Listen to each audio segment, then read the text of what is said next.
shall seek, then you shall find. You want a revolution, but you need a revelation. Before the move comes the meditation.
You feel me? I hope you do.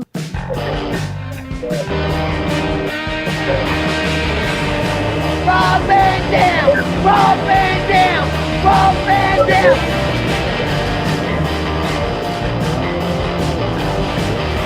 I'm Rob Van Dam. The whole show.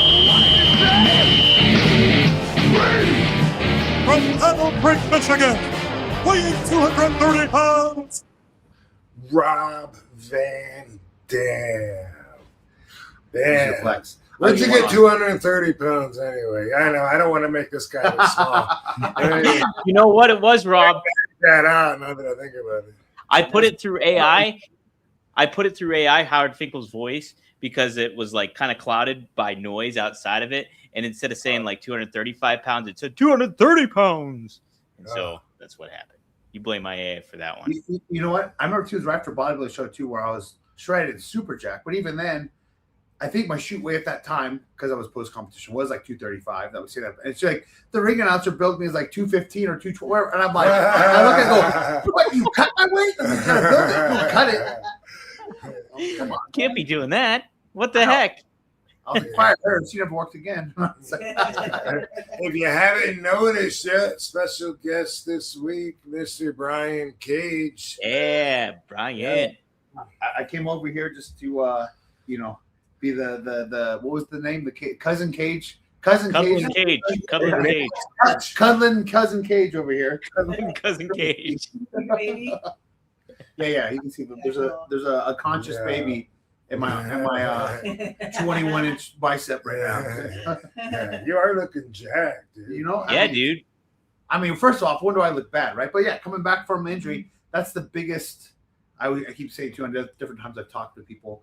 That's the, I guess, plus side of coming back from injury. At least for me, it motivates me not only to come back and kick butt in the ring, but also not here. I'm ever in bad shape, but like, okay, let me try to get even better shape now. Just try to overcome the obstacle. So I'm sure this is going to come across like a Mark question, and I'm okay with that. But do you like work out like 4 hours a day or something? I mean, sometimes, and I used to do a ridiculous amount of volume, so I would be there longer. I don't do that, but I mean, if I do like on my warm up stuff, my actual workout, cardio, like I don't eat in between two and stay a little bit longer at the gym. Then I'll do a bunch of rehab stuff, inside dynamic stretching or mobility stuff for my knees and this. So I can be in there for quite a while. Yeah.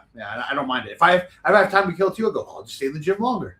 Yeah, my old program, the 3 T's to success: training, tanning, and toking. That took a couple hours. And yeah. You went Kyoto with that one. Yeah. Brian, how long? Let me ask a question or two. Do you think like a difference, and besides like everything all day and having a whole dedicated lifestyle, but do you think like one of the differences in the gym between someone like you and someone that doesn't get anywhere near the results, do you think it's the amount of intensity that you go and do you like go to failure like every fucking for set? sure, absolutely. So like when I say I used to do a lot of volume too, especially training by myself, I would. It was probably too much training too, but I would just like go, and I would do so much. And I try to back that down, but the intensity is still there too. And even when I work out with plenty of other people or other wrestlers, they're always like, almost always go, man, shoot, I thought I was working hard. Like, yeah, you're done halfway through. Yeah, and that's also why I almost never blow up in the ring, because the intensity and like the little to no rest time in between everything I'm doing works for my conditioning, that like I can, use that for the ring as well. Because I'm not just out there just, trying to hypertrophy train like I'm doing a bodybuilding show. I know I'm still, at the end of the day, I'm still an athlete, and I still got to be able to perform in the ring. So yeah, you're working on your endurance while you're in there pushing yourself through like circuit training and shit. Yeah. I just go. I mean, even when I'm like resting, I'm like, okay, I'll do a lot of like working rest. So I'm like, okay, I'll do an extra set of like calves or an extra set of abs or something else that's like less intense, but I'm still working the whole time. And then especially after coming back, I'd always do a lot of stair stuff and some HIIT cardio on the stairs. I've been doing the assault bike a lot lately, like HIIT sound assault, and that kicks your butt. I mean, when I'm done on that, I'm huffing and puffing, and I can't drink anything, and I can't breathe like that. That's really been beating me up, but it's been great. So would you not recommend sitting on the machine playing on your cell phone? Absolutely not. That's the worst. That is the worst. I'm like, bro, you've been done with your set for 7 minutes. Get off the damn machine. Let's go. How long do you stretch for, Brian, before working out typically? Before, like nothing. I'll do rehab stuff or some warm-up stuff, cardio, but stretching before, to me, I don't want to say it's pointless, but like usually stretching can weaken the muscle fibers before you train. It's better to stretch after the fact than before. That too. Wow. Yeah. And then you're also already warmed up, so you're usually more flexible and it's easier to push through. Obviously, you do legs, even though you're more warmed up, you have so much more blood through your legs, so it's hard. It hurts more to kind of stretch. It's a weird like back and forth, but especially when I do leg stuff, I'll do more stretching. I've done a lot more leg stretching that just goes along with my rehabilitation process that I've just been sticking with throughout this whole process, just to get the knees, nice and fresh. Rob, do you recommend that too, stretching afterwards? I never knew that. I was not aware of all that. Well, I think that it sounds like a good idea, and I think recently we were talking, and I mentioned, I'm not trying to hide the Katie Forbes pillows, but I'm trying to use them. Well, I think we were talking about a story where Shano McMahon, he gave me advice twice that I think was great advice, but I didn't use it one time, was when you do this, you need to decide it's going to either be Rob Van Dam or RVD. You need to choose one or the other. That way the fans will know, and then they'll all say the same thing in unison because they're all over the place. And I thought at the time that was great advice, and I still do, but I just didn't use it. I just thought in my mind, I thought it was too late at that point, and I was like, let them choose. But it sounds like great advice. And I couldn't remember what the other thing was when they were talking about it. But now I remember because of this conversation, and he was telling me that that's great how I stretch like an hour before my matches. But he was telling me I should stretch afterwards too. And I just, thought, yeah, that sounds great, but holy shit, who's got that much time? Because I put everything into my stretch beforehand, and that was like my insurance measure. You know what I mean? Like I felt like it's funny too, because I actually agree. I would prefer to, maybe this is back asswards, but I would prefer to stretch before a match, but I would definitely stretch more after a workout than before a workout. And I don't know why that makes sense in my head. And I feel like there's more like ballistic stretching too, static stretching before a match as well. But I would do both. But it's more of just after the fact. I think too it feels better because you're so pumped up and like restricted movement wise after you train. So I feel like stretching helps decrease the lactic acid and get some more range of motion and flexibility back into your system. Whereas stretching before, I feel like does kind of weaken it. And also if I'm already like warming up, or if I'm doing some rehab or band and stuff and this and that. Like if I threw in stretch, like I just want to get to the workout. So I hate doing all that stuff anyways. I ain't trying to spend 45 minutes before I even start the workout. Plus, if my like pre-workout's hitting and I'm ready to go, like I want to use that peak energy for like the first, few heavier or more intense compound exercises, and then you trickle down to like the more isolations and this, that, whatever. And that's why I feel like it's easier after I even do cardio. I slam a shake, whatever. Then I can spend more time because now my calories are back at me. I can spend more time doing more stretching or more whatever after the fact. Wow. Yes. Okay. great. I gotta keep Sounds that. like a great idea. I can't say from firsthand experience because I didn't do that. You know.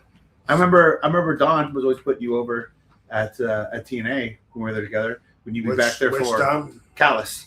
Okay. For like never really getting hurt because you'd always spend so much time stretching before all the matches. Well, I got a reputation for that, you know. So whether it's just because I stretched or not, that's how people are going to see it. And I believe that it has a lot to do with it. I think I had good genetics as well.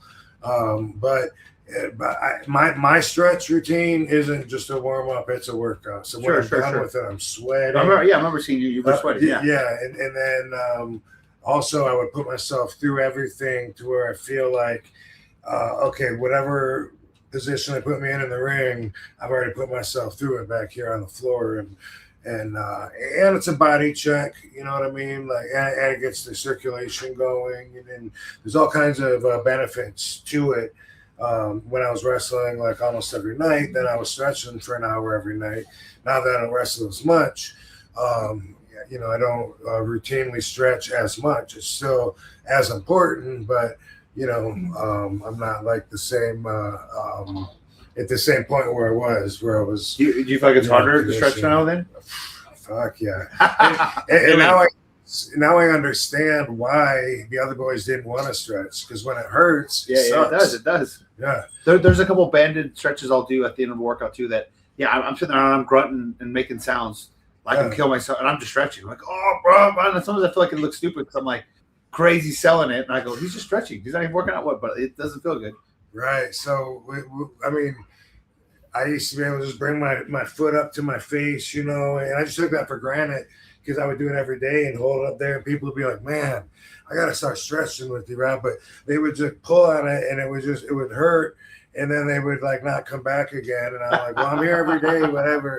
But now I get that because it used to be like such a high, just going through every, you know, full out split with my groin touching the floor on my stomach, you know. And I remember doing that one time before Johnny Morrison match, and some girl wrestlers went by and said goals, and I was like, wow, man, that's a girl saying that, you know. And it was just like at that point, you know, I felt like I was very limber, you know, but everyone thinks I was made of rubber. Secret, I really wasn't made of rubber, but I stretched a lot, so I definitely had the top level elasticity that you can have in your muscles and joints and everything. And man, when you don't do it as often as it hurts, it's like some of it's bone on bone, you know. You don't have you know what I feel like even more impressive too is how deceptively big you are because of like how flexible in your style of wrestling. I feel like automatically people feel like you'd be smaller than you are. And then I remember like I first met you was at a PWG show. Like Kurt Russell Mania, okay. And I remember I was like, holy crap, he's ginormous. I was like, but yeah, you would just think, oh, okay, like not that you'd be small, but you were way bigger, especially compared to like the average. I used to get that wrestler. All the time. So I was like, holy crap. Well, it's funny too because I feel like because of my muscularity and my presence in the ring, everybody always thinks I'm bigger, at least height wise. Yes, I know. Yeah. And they're like, oh man, you're not that tall. I was like, well, sorry, bro, I don't know what to tell you. Like, and then even people, I just said this to you. Then even people try to dominate and call me like short, like, oh man, you're like 5 feet tall, especially with like the bodybuilder physiques. A lot of the bodybuilders right are short. Yeah. I go, well, if I'm only 5 feet tall, then how tall is everybody else that I'm taller than? Because that's you got to think about that. I was like, you're just burying them big time. So what are they, 4'2"? Like, come on. Yeah, that's an ugly thing. How the ego takes over, and some guys are like, well, I'm taller than you, or I'm bigger than you, like, because you know what they mean behind that, Yeah, of course. Is they're like, I'm more of a man than I thought I was, like, get out of here with that stupid shit. You know what? Oh my gosh, maybe this might make you look bad, but whatever. So it's funny if we were talking about that because it was actually at the show that I worked you at in Battle Creek. I was just thinking about that show. So when we were doing the meet and greet beforehand, right? There's this, big heavy set guy. And he's waiting, and he comes in, and I stand up, and he goes, oh, wow. Man, you're not very tall. I am taller than you, whatever. And he's like an inch taller than me. So it's like, and I go, hey, man. I go, you know what? I think last time I stayed in line for an hour waiting to meet someone that I paid to take a picture with, the first thing I thought of was to say something rude to them, too. And he kind of looked at me, like confused, and then the son was like, "Come on, Dad!" Like, man, I'm like, he's like, "Oh, I'm sorry." I was like, "Come on, dude." I was like, Making Battle Creek look bad, bro. Right? I go. Do you think? I mean, that's like if I walk up to you, she'll be like, "Oh, hey, man, wow, you're a fat piece of shit." And I go, "No." I go, "That you're chewing your food, right? You take offense to that." He's like, "Oh, sorry, man, my bad." But it's funny too. Even Taz is the one that first said that as well. He goes, "I think a lot of people, talk about being short wrestlers. Yeah, I feel like a lot of people feel like you're short because they feel like you're so much taller because of just how you look and you're built and your position in the ring. So they think you're like 6'5", and you're like, "Oh yeah, sorry, larger in my life." Yeah. Fuck yeah. I was thinking of the Battle Creek show because we were talking about stretching and shit. And I was actually thinking, like, I always remember my fuck ups more than anything else. And I just remember I went to do the split leg moonsault. Yep. And my foot like hit the rope and didn't go over it. And then I was like, fuck, like that's real close to like killing yourself and landing on your neck. Well, but even I remember because I asked if you could do Rolling Thunder into the split leg moonsault. You're like, I've never done it before. So I kind of felt like it was my fault asking. But I mean, looking back, it wasn't even because you couldn't do it. It was because the ropes. But that's what everyone says that. But in my mind, for sure. I'm like around that time, it was when it started getting harder for me to stretch, and my flexibility wasn't always there. Like you stretch 4 or 5 times a week, if you skip a day or even 2, or at least me, if I went back to it, like boom, I'm right back where I was. But you skip a few weeks or whatever, and you do that consistently, and especially when you're injured, like when I blew my heels and shit like that. Oh yeah. It's not like I can't just go like fall like right back into it, and it sucks. But I remember like around that time feeling, my hips were. Like I'm saying, it just the range wasn't just there for me to take for granted anymore. Sure. What was that, 2019 or what? The Battle Creek match? Was it not that long ago? No, it wasn't. It was. Do you know, maybe? I think it was 23. Oh shit! I feel like it was 23. The Battle Creek. Battle in the Creek. Yeah. 3. Oh, that was like 3 because we were doing the podcast at that point. I remember.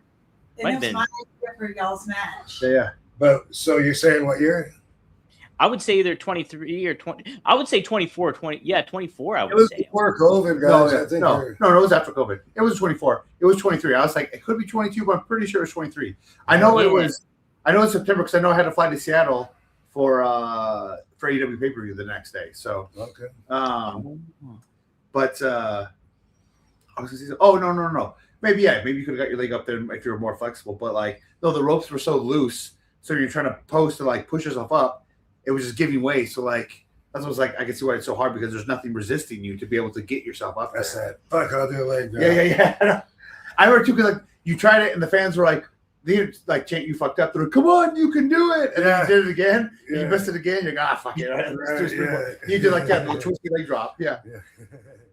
How often you guys, when you do like an indie show or something like that, is it common practice for both of you guys to maybe go test out the ring, get a feel for how it is?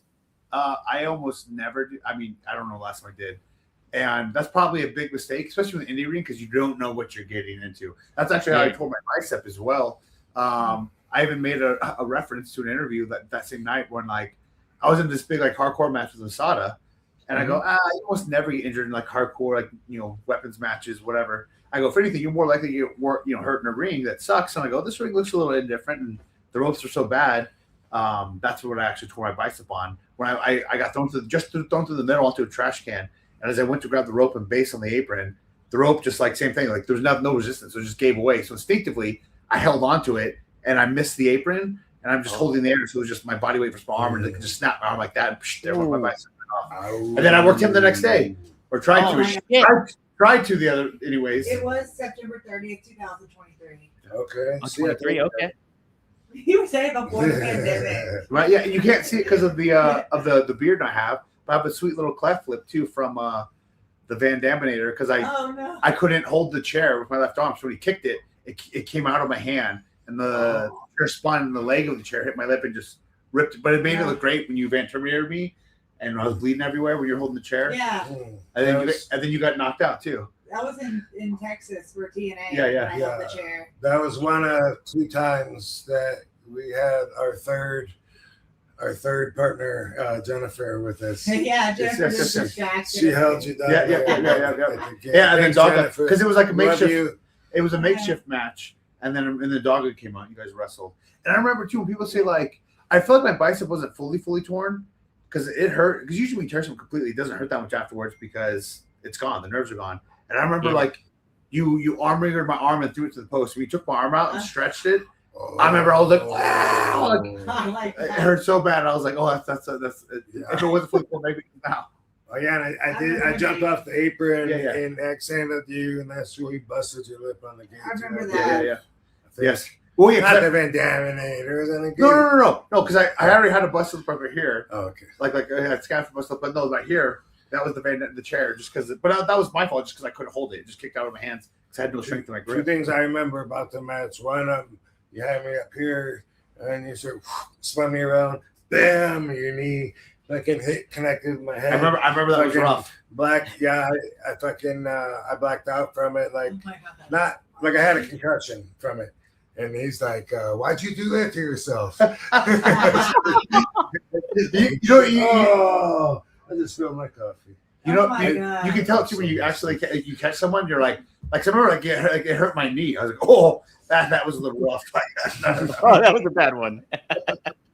And but what was the other thing was afterwards, he had that split, and me and wasn't it Tommy Dreamer were trying to tell you, Oh yeah, you could just super glue it, don't bother getting stitches, and he was like really on the fence about it, and you know he was wanting to get stitches because he didn't want to get a scar, and people are afraid of the super glue idea. They think it sounds like really. You had me sold the super glue. I'm like, all right, I'll do super glue. No, but in front of Dreamer was the one that I was actually talking me into just going to get stitches instead.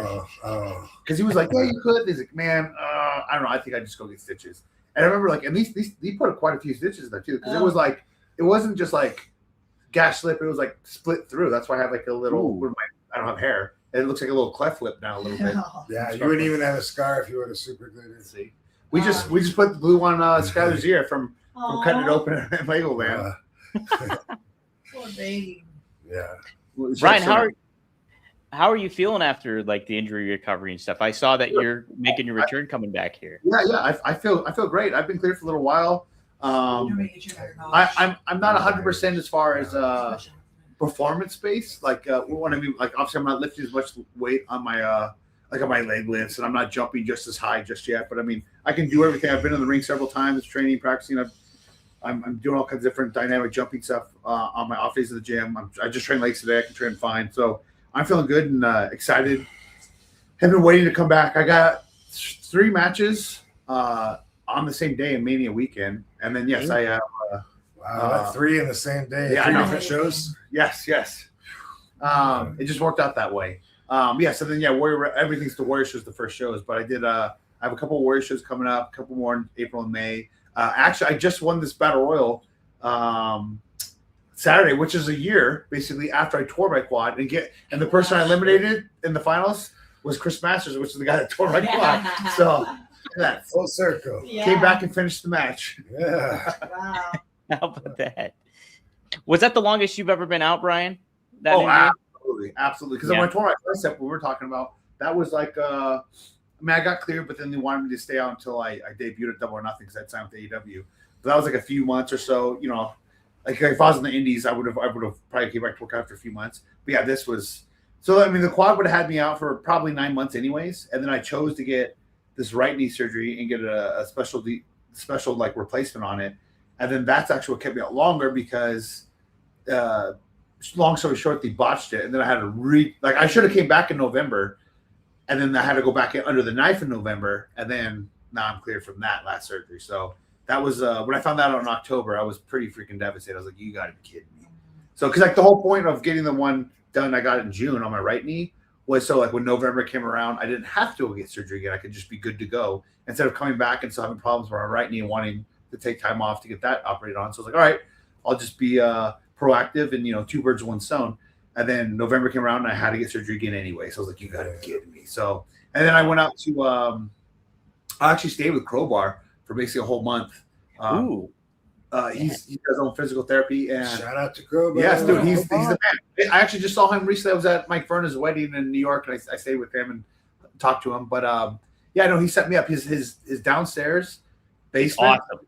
He converted to like a 1-bedroom apartment essentially. So I just stayed there, and then we went and rehab twice a day, 2 hours a day, 7 days a week. And I mean, he helped me out tremendously. I mean, just that first week there, we improved my range of motion, like my flexion of my knee, by 30 degrees, which is insane. Wow. Yeah. See the red light therapy dude in Summerlin? Yeah. Dr. John Fitzgerald. I just saw him the other day for my neck. And I go to this place here locally, Project Wellbeing, which is amazing. I'm a big therapy whore. I've got a lot of therapists. Even there's the top trainers in AEW. They'll call me when they're like for a wrestler, like in Michigan or New York, wherever the case. Like, hey, do you know good this or that? Because these feel like Brian knows where all the good gyms are and where all the good therapists are everywhere. Those are my. If I'm not in the ring, that's usually what I'm doing is getting therapy or working out. So that's great. I tell you what, Brian, I've seen you like wrestle on several different promotions and stuff outside of AEW before all that stuff. I remember seeing you. It was WrestleMania weekend in New Orleans. It was. You might have wrestled MJF, or you wrestled somebody on that card. It was for. Shoot, I can't remember, but the venue was really, really good. And you guys stole the show. I think it was you and Austin Aries, maybe, actually. Now that I think about it. That was House of Hardcore. House of Hardcore. That's what it was. Yeah. Mm-hmm. Right now, Aries is, I'll tell you right now, the biggest pain in the ass to put him at. He's phenomenal. Phenomenal in the ring. He should be so much better. He's kind of his own worst enemy. Phenomenal in the ring. Oh, my gosh. Such a pain in the ass to put a match together with, though. Luckily, I think that might have been the easiest match we had put together. And I was actually at Ring of Honor with him. And then I drove back with him to the House of Hardcore show that night too. So maybe that made it easier to put the match together. But yeah, no, I remember having really good matches with him. But yeah, that night, that was the WrestleCon building where they had all the shows. Because I did the Super Show there, did Impact vs. Lucha Underground there. There's something else. A Wrestle Room Revolver was there. Several shows. Yeah, it was a cool little venue too. I like that place. Rob, is there anybody that was very difficult for you to work with like that? That was like so hard to put a match together with? Oh yeah, of course. Yeah.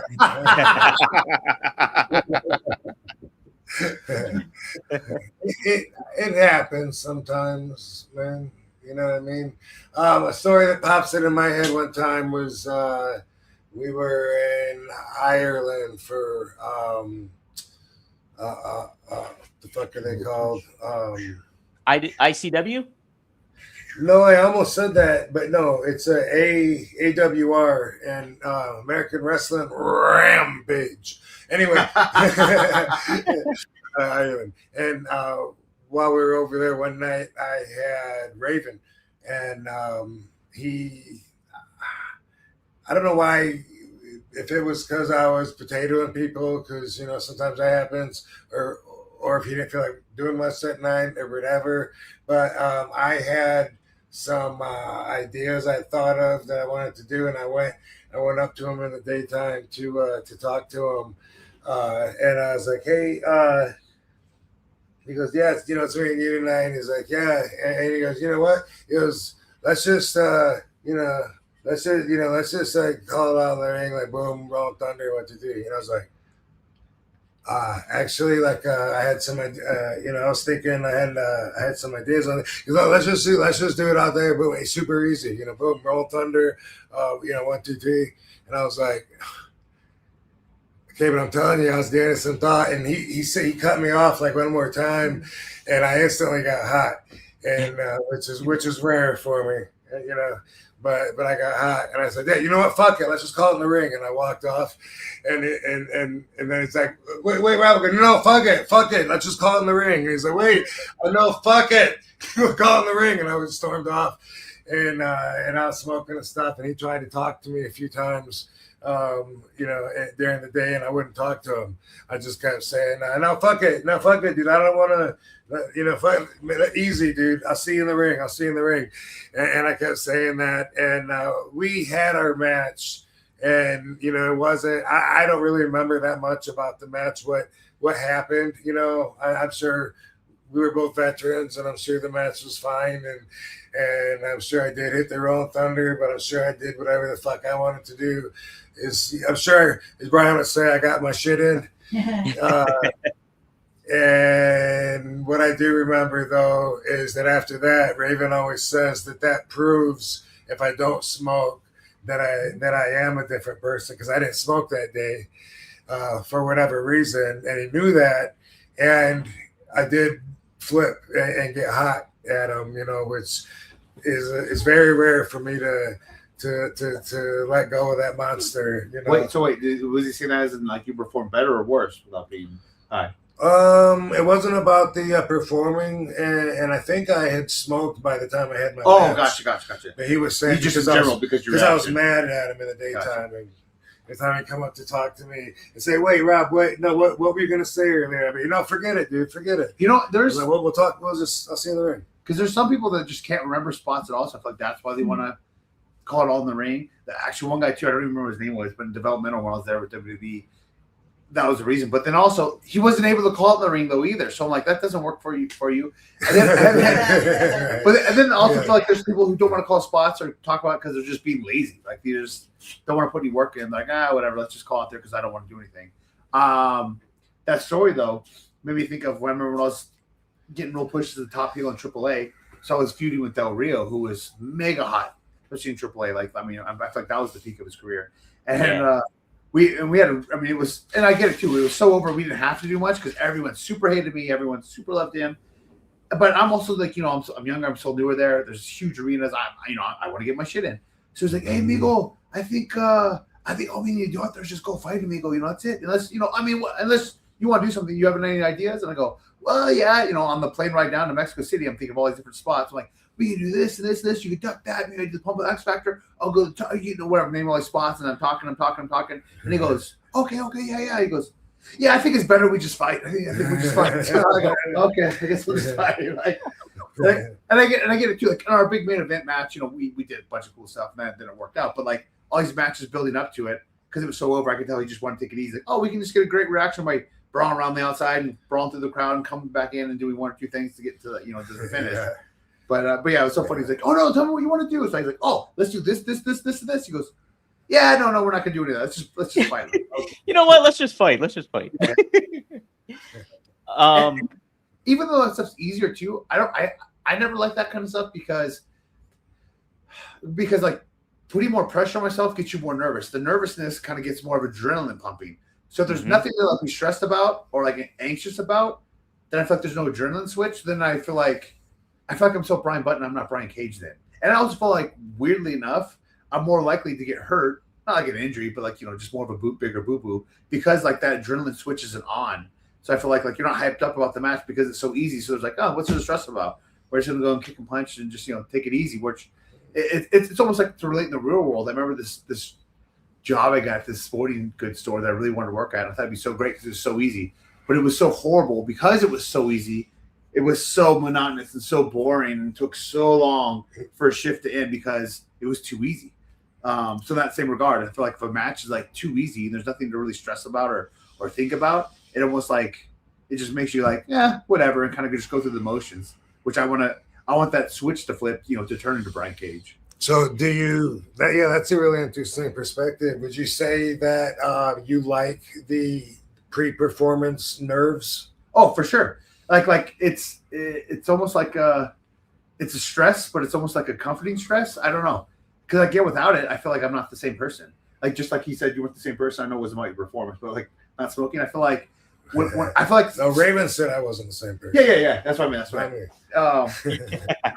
But I said like how you said that he said. Okay. But yeah, without those pre-performance nerves, I feel like some of my worst performances have been when I don't have that, because it's like almost too easy of a situation where it's like a night off. So I feel like, I don't know. I feel like I just don't do well under that. I need the stress to perform. Gotcha. The stakes are higher. The stakes feel higher when you have something that you want. It's just like even in college, I would wait till the last second to do all my different papers or whatever else, and then I just went straight up because it's go time. You're under pressure. You got 8 hours to do this paper now. You should have been working on it for 2 weeks. Like, right. Right. We got some super chats in here. Maddie Marijuana, new Van Dam fam, 5 names RVD would bring to WWE and plus 5 in WWE. To bring to WWE plus 5. I don't know what he means. Is that some Steiner man? What is that? That is Steiner man. Maddie. Stoner math for Maddie. I don't have a name that one. I don't know how. Tony the Tiger, Okay, I like that. They're great. Mighty Matt Mello, I like that. Drop Kicking Dom, Drop kicking. All right, kick it off. and Heavyweight Heather. Oh, that's my favorite. Yes, That's a pretty good one. she's a doll. Heavyweight head. Villain, he's a big fan of you, Brian. He says it must be tough being the third in line of the Cage brothers, Johnny, Christian, and then Brian. How does it feel to be the runt to get all the talent? What was the last part? He says, how does it feel for the runt to get all the talent? I mean, it's hard sometimes, you know. What can I say? You know what? That's actually I hadn't really thought about that. That is a pretty good little list of cages. Funny enough, though, everyone thinks I got my name from Johnny Cage. I actually got it from Luke Cage. When I was in high school. So my backyard wrestling name was Rage, which sucked. And I took all my Marvel cards and I took a combination of like real names and superhero names, and I made a list of 25, then 10, then 3. I don't remember any of them, but I remember like Brian Cage I kept going with, and I go, that's such a simple and easy one. And I didn't like it at first because it had my real name in it, so I didn't really feel like it was that like creative. But the more I kept saying, I go, but it's kind of a cool name that sounds real, but it's like not like a cool enough name to be a wrestling name. I go, you know what? I dig it. I like that. And then I made a Brian Cage wrestling shirt in printmaking in senior year to solidify that would what my name would be. But yeah, everyone always relates it because that was before Christian Cage, and everyone thought it was Johnny Cage from Mortal Kombat, but technically it was from Luke Cage. Did you have some names that you worked under before Brian Cage? Nope. I mean, the other name I worked under afterwards when I got signed development, I had to change it to Chris Logan because they wouldn't let me be Brian Cage. And I tried to do Logan Cage, which is a funny story there because my son's name is Logan Cage, but that was chosen by Melissa. I'm in my room and she comes in. She goes, "Hey, how about the name Logan?" I looked at her funny because of Wolverine, obviously, which is what the name Logan was for. And I go, "Are you serious?" She goes, "Well, yeah, because isn't that Wolverine's real name?" I go, "Yeah, that's why I was like kind of wondering. Are you being serious?" She goes, "Yeah." I was looking at that. I thought it'd be cool if the middle name was Cage, because my older son's middle name is also Cage. And then I go, well, what's crazy about that is that's what what I wanted my WWE name to be, what was Logan Cage. But because of Cage being intellectual property of me still, they said no. So then I changed it to Chris Logan, Chris for Canyon, and then, which I spelled it with a K for that reason. And then Logan obviously still for Wolverine. Oh, that's awesome. That's actually really cool. Yeah, at least the name I named, rather than just like, you know, John Arbuckle for no reason or whatever, even like Scarfield's owner, but still. Yeah, I'm like 98% sure I've told you this story before, but I want to rehash it for the good people of the internet, the interweb out there. And so 100 years ago, when I did like my first tours of USWA, which that in South Atlantic in 91 were like my first TVs. Afterwards, Machine Gun Mike Kelly, who was, Oh, wow. well, not the same dude, but there was actually an outlaw cowboy named that. They both stole that from him. So Machine Gun Kelly, the rapper, stole it from the wrestler? From like a cowboy. Oh, I see. Okay. Yeah. But the rest, they both stole from the wrestler. cowboy. I Yeah. see. Okay. And Mike Kelly and El Snow were partners. When I started out, I worked with them a lot. And Mike Kelly said, you know, this was before the interweb. And Mike Kelly said, you should send in a letter to Dave Meltzer, for the Wrestling Observer, which back then it was like, we weren't allowed to have it in the dressing room, and we were kind of shamed for looking at it, but we all looked at it on the down low anyway, tried to find our names in it and hoped to read good shit about us because it covered all the territories and shows like everywhere. But anyway, he said you should put out there that you're looking for copies of your TV matches. People will send them to you. And I put that on there with my address. And people are sending VHS tapes. Yeah, it's so That's crazy. awesome. Yeah. Getting shit in the mail from my USWA matches from the summer of 91. And I got this one letter, and it was from this dude, and he said that he wanted to be a wrestler.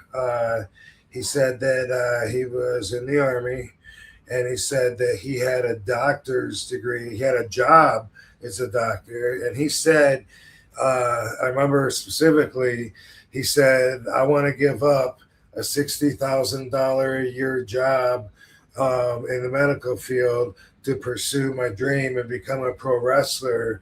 What are your thoughts, on what's your advice and shit like that? And I don't remember if I ever wrote him back or not. He's listening right now. He's waiting for the advice stuff. Well, here's the thing. Later on in life, after I got to know Chris Canyon, he told me that was him. Oh, really? Yeah. Holy crap. Yeah. I did not know that. Okay, yeah, I thought I might have told you that, but yeah, and I don't know if I wrote him or not, and of course we can't ask him now, but he was like, do you remember getting that? And I was like, fuck yeah, of course I remember that.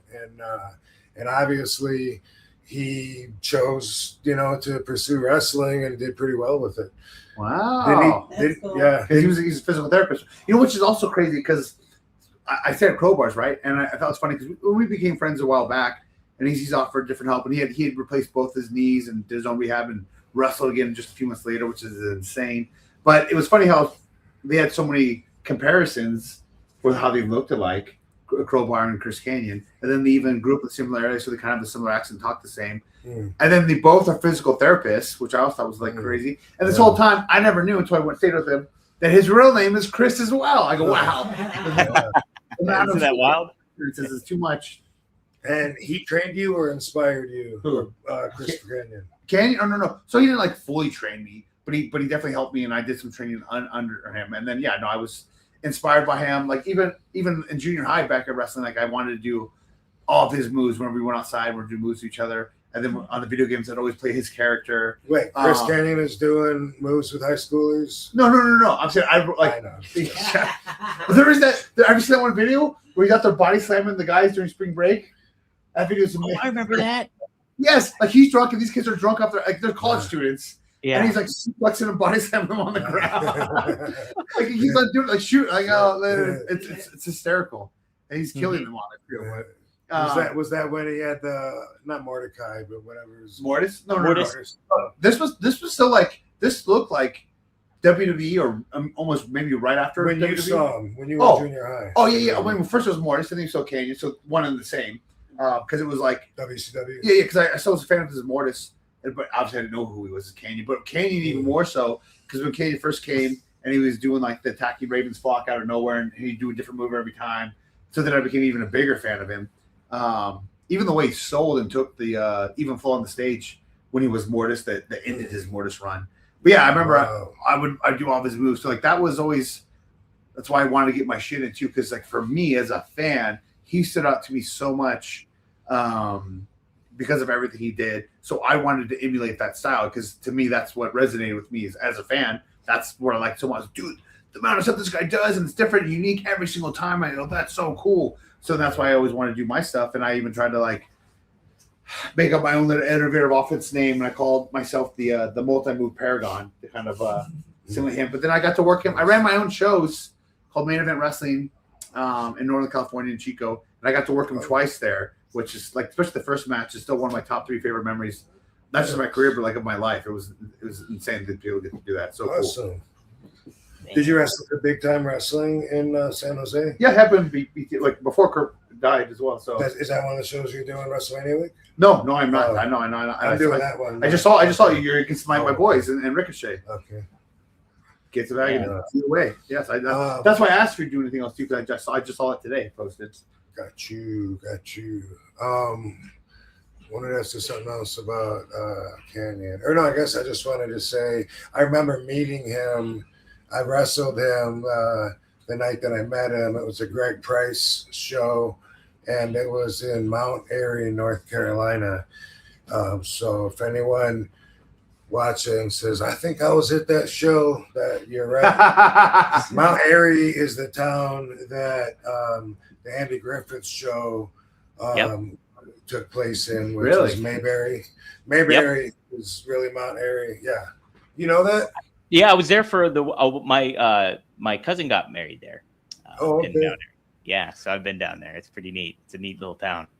But Yeah, that's what I remember meeting Chris and wrestling him, and we were both, high flyers, which was a lot more rare back in the day.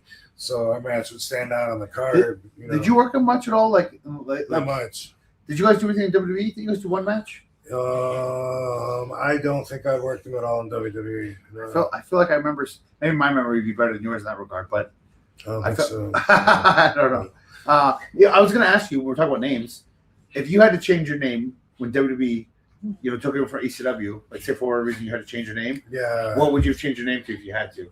Man, when I had to do that in December '92 for WCW, I had Ron Slinker there, the guy that gave me the name, Rob Van Dam, and he on the spot came up with Robbie V, which I really liked because then I could still be Rob Van Dam. Sure. But that's what I was worried about. I didn't want to go to WWE because I thought they would completely change. It's fine. She's been a I know. good baby. Yeah, she's wow, he was great. bicycle crackers right there.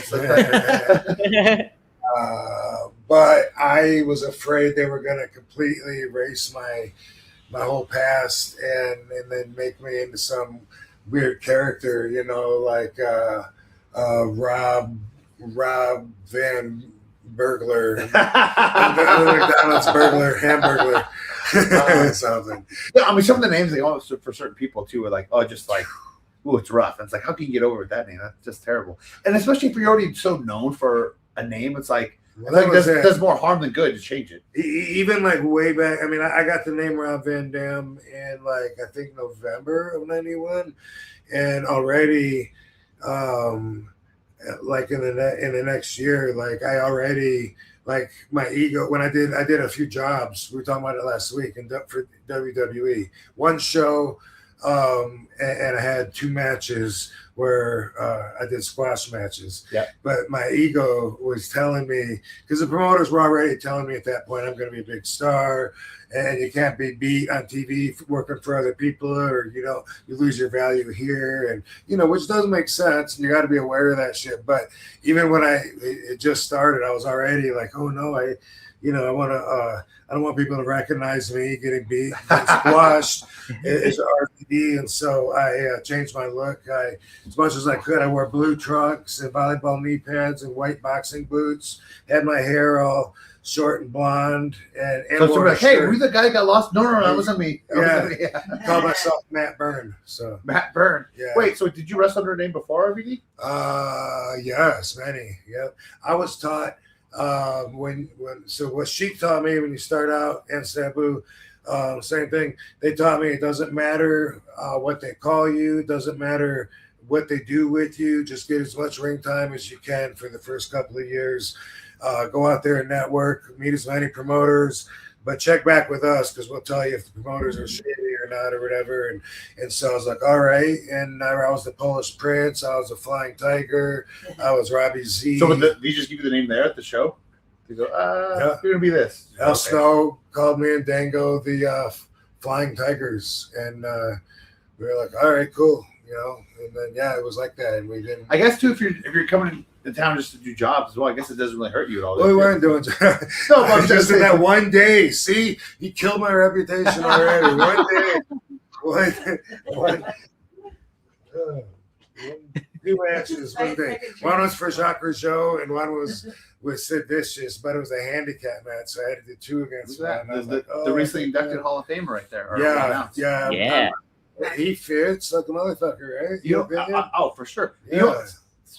Bringing him up too, as a kid, Psycho Sid and Vader were the only 2 wrestlers that legitimately terrified me. Like as a kid watching, I go, dude, I would never want to wrestle these guys. And then when my favorites were wrestling them, I'd be so terrified for them. Like, oh man, I don't know. You want to wrestle those guys? Oh, I don't know.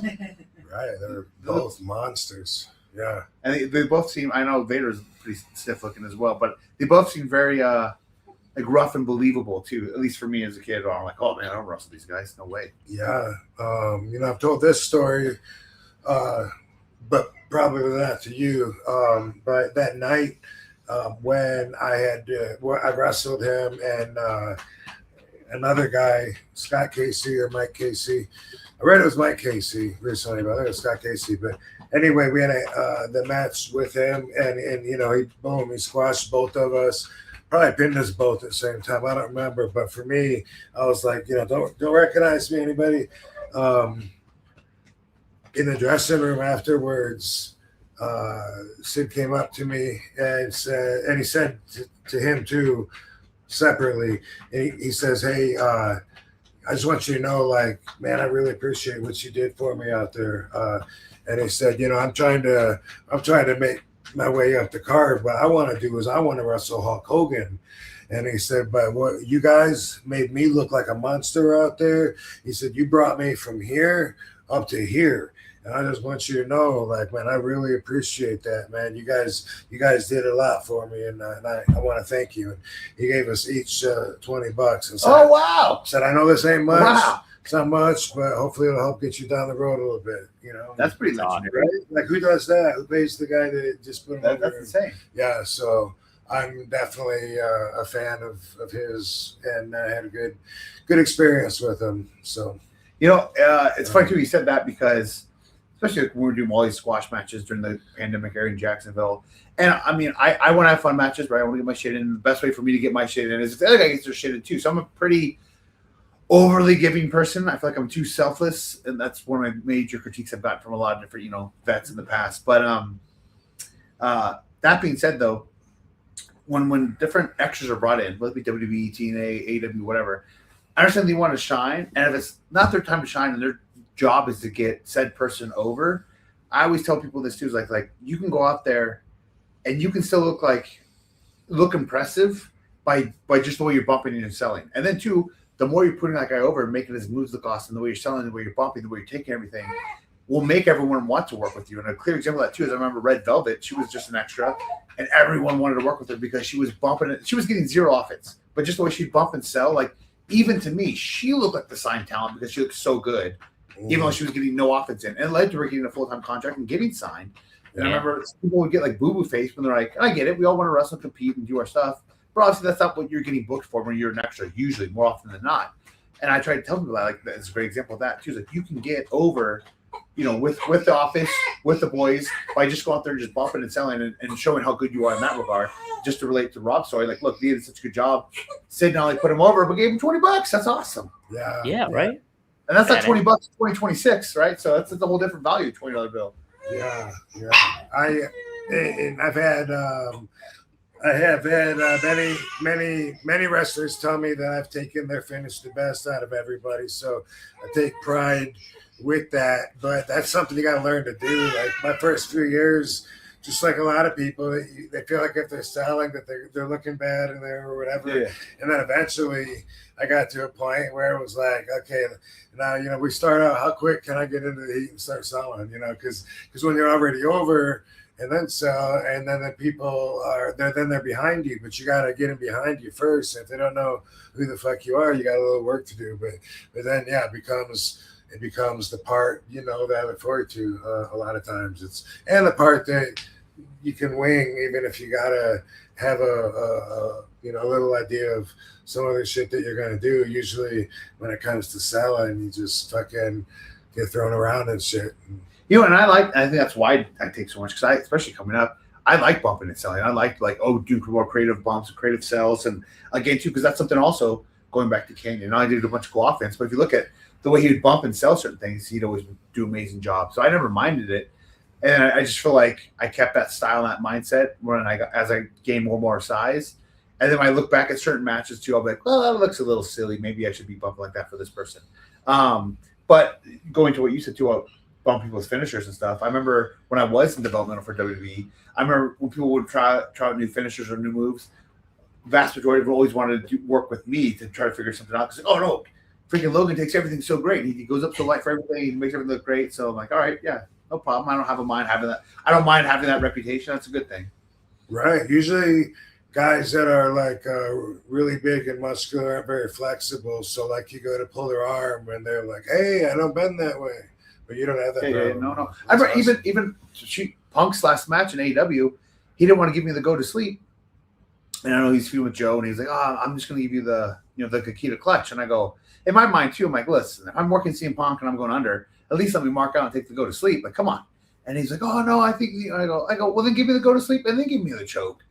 And then he kind of like pulls me aside, like, he's like, "Hey," and like, he's like, "Let me be real with you. I just don't think I can pick you up." And I go, "Dude, I get up so late. I'll get up so late." He goes, "I don't know, man." And in my head too, not to throw shade, but I almost felt like he just thought that I would be like a muscle bound Ryback, you know what I mean? And just be up heavy, not work. And then I was like, "Look, pick me up right now." I jumped up and I jumped off for it. And he's like, "Holy shit." Shout out to Ryback. And he's like, "Holy shit." And then we're in the ring. Even then, after when I was working with him, there's 2 times he was putting me over in the middle of the match. So I felt like I definitely won him over. And he's like, "Oh, again, probably just had the misconception that I'm going to, be sandbag him and just not want to, do much or can't do much and not be flexible, not be light, whatever the case." But yeah, and I took the go to sleep just fine. So. Brian, I think something that I heard Nick Nemeth say this on one of a podcast. I don't know if it was like Briscoe Bradshaw, whatever it was. He mentioned that he takes the moves so well, like, and he sells them very well and everything like that. And a lot of people were saying that could be a detriment to him because it would, like, he would be so good at taking the finishes and losing in regards that it didn't really help him in the grand scheme of things. When you say like that, people say you're too giving sometimes. Do you think that has inhibited some of you a little bit in what you've done in the ring, like as a career guy? I mean, I could see that correlation, and it's funny too you said it for Ziggler, because even then, like, the first thing I think of Ziggler, you don't think of him, hitting a finish. You think of how well he takes everything else, right? Right, yeah. And so my first thought too was like, I remember I have 3 brothers, but I always had to clean the bathrooms because I cleaned them the best. So like that was that was a kick in the ass for me because I always had to clean the bathroom. But yeah, I do think it can hurt me a little bit because then I also feel like it maybe destroys the illusion too. If I already come out and I stand out, away from everybody else for how I look, but then I go in and I wrestle as everyone else and I take all this stuff, I do feel like it almost, what I've worked so hard to build and to be like, it almost like destroys that illusion then, because like what's the point of me being, the machine Brian Cage if I'm gonna go out there and wrestle a 50-50 match with everyone else all the same. And then too also, and I go out there because I just want to have this, awesome 5-star match, if you will. Instead of, we can still have a 5-star match, but do more of a story and create, the size wise, and we can play into it. And I feel like it's easier for me to just go, no, let's just do a bunch of cool stuff. And just because I want to be overly giving. And that goes back to like, I just want to have that style and that mentality that I had when I first started wrestling when I was, 50 pounds smaller. So I do think if I would have been a little more selfish, a little more stubborn, I don't want to say difficult to work with, but definitely just, I guess protecting myself more, I think it could definitely have gone a different way. But at the same time too, like the same people said I was way too selfless with my bumps, also said I did way too much and I shouldn't do so much aero stuff and I shouldn't do this and I shouldn't do all that. But then I also feel like that's what got me over and stood me apart as well, was because of the style I was wrestling. So I don't know, different flavors of ice creams. Yeah. So can we look forward to you being more selfish in the future? Absolutely. Absolutely. So actually, that's glad you asked that. So not only like to change my style, right, to come back from injuries, but it's not like I can't still do everything I can do. I'm not like, oh my God. But it's a perfect time after being so gone for so long and come back from injuries. It's a perfect time to, I don't want to say tone down, but definitely change my style. And I've been waiting for this moment anyways, even before I got hurt, to like, okay, I'm gonna take this opportunity to start being, hey, no, I can't do that. No, we're not gonna do this. Hey, I want to do this, or you know what I mean, and adapt and change stuff. Especially too, because everyone at this point should know what I can and can't do, as far as athleticism wise. And I don't want to do that anymore. And until I finally, people almost forget about it. So then when I have this big match and a special moment at a pay-per-view, wherever else, and I hit this certain dive or moonsault or whatever the case it is, and then see people like, oh shit, he can do that. Like, it's almost like they forgot. And then it matters. It means more. So, but yeah, I've already thought of several things of how I want to change when I come back into the ring, mainly on AEW television as well. So far, I got Brian Cage's back. Yeah. Like I can't believe people think that you were too giving just because they saw Tessa Blanchard powerbomb me. Didn't Tessa Blanchard powerbomb me? She didn't powerbomb me, no, but I put her over. That one always gets the most heat too. Like, it's so funny too, the fact that Like, it really it was almost like 2 years later, like after the match I had with Tessa, when Tessa went over on me. And it was, so Brian Cage's career just died. And I go, that match was like over 2 years ago. How did that affect my match? Like, no one even talked about it. Everyone talked about our very first match, which like broke the internet. The first intergender match that I had with Tessa at Wrestle Circus, and that was a phenomenal match. And isn't that subjective though? If you look at phenomenal, or if one thing is good or bad, if you look at it as being subjective, then isn't anybody calling their own match good or bad coming from just their opinion? Isn't that? Well, I mean, obviously, yes. So I guess, yeah. So obviously, we biased to say it was phenomenal, but then based on just the amount of views it had at that time and everyone raving about it, and so it's like that's what I think of it. That's what I agree with, and then to see everyone else. In a bit, unfortunately, the original video got taken down and it's been reposted. But I mean, it just really stood out too because also I done a few intergender matches, and funny too, I don't even like intergender matches. I'm at not all. a fan, but I only did them because, especially that time period, they were over. But more so, I wanted to do them just to prove I could wrestle anyone in any style. Yeah, but okay? Where do you draw the line between that and being Kenny Omega and wrestling 8-year-old girl in Japan? Oh yeah. So that or a blow up doll. Right. Yeah. I was gonna say that and the blow up doll. Even though I know the blow up doll. I mean, you gotta admit it's down that way. Sure. And I know like that's who's DDT. And that's like kind of their style, right? So it's like they're like also too like the matches I had with Tessa on the Indies is not the match I had with her on TNA. And even more so, if we're gonna have a big match and on TV, like I'm gonna be more giving too, also on an independent match because obviously it's on TV, and also the fans are gonna show up there, wanting to see a certain, I feel like, style of wrestling that kind of differentiates. And I am gonna be less protective and more giving on any show than I would be on TV as well. But yeah, no. I never really bought into the intergender stuff. I know it was just a hype, and I only did it because like, okay, look, I'm gonna show people, especially for my size, because you would think like, okay, that's not going to work, but I would make it work and have some really great matches. And it does give you some appreciation. So like, I already thought Tessa was really good in the ring, but then when you wrestle someone, it tells you how good they are to comparison of just being a fan of theirs or watching them in the ring, because you get a firsthand experience. Like, wow, that person's really good for this reason and this reason. But yeah, no, Tessa got a lucky roll up on me. All right, come on, I'm 3-1, 3-1. So 3-1. But that's a great point, Brian. Though, like, after that happened and everything, sure, it got a lot of like buzz on the media and stuff like that, and some people were critical. But like when you got to AEW, that was not really what I was thinking of, or other people were thinking. No, I said like it was like 2 years later, everyone started bringing it up. So it was almost like for some people to complain about the way that I was being used or thought that I should be being used better in AEW, whatever. That's when everybody's like, "Oh, it's bad because he lost to Tessa." And I go, "So why would this match 2 years ago be affecting my?" And it's just like it was like it changed anything.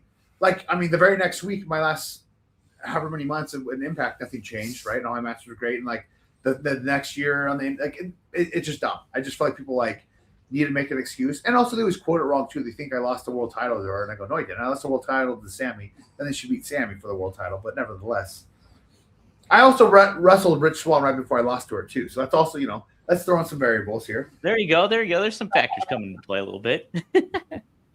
It's like a video game. My health bar was a little less, right? Yeah. That's it, right? Yeah. And it doesn't totally charge up if you're playing like exactly. If I had a match before that roll up wouldn't have worked, I would have kicked out. So. Yeah, that's it. And she was my friend, so like, all right, here, let me do you a solid. I'll help you out. So. Right. I'll take a couple super chats here. A wrestling historian asked this: what if Brian Cage and Rob Van Dam were a tag team?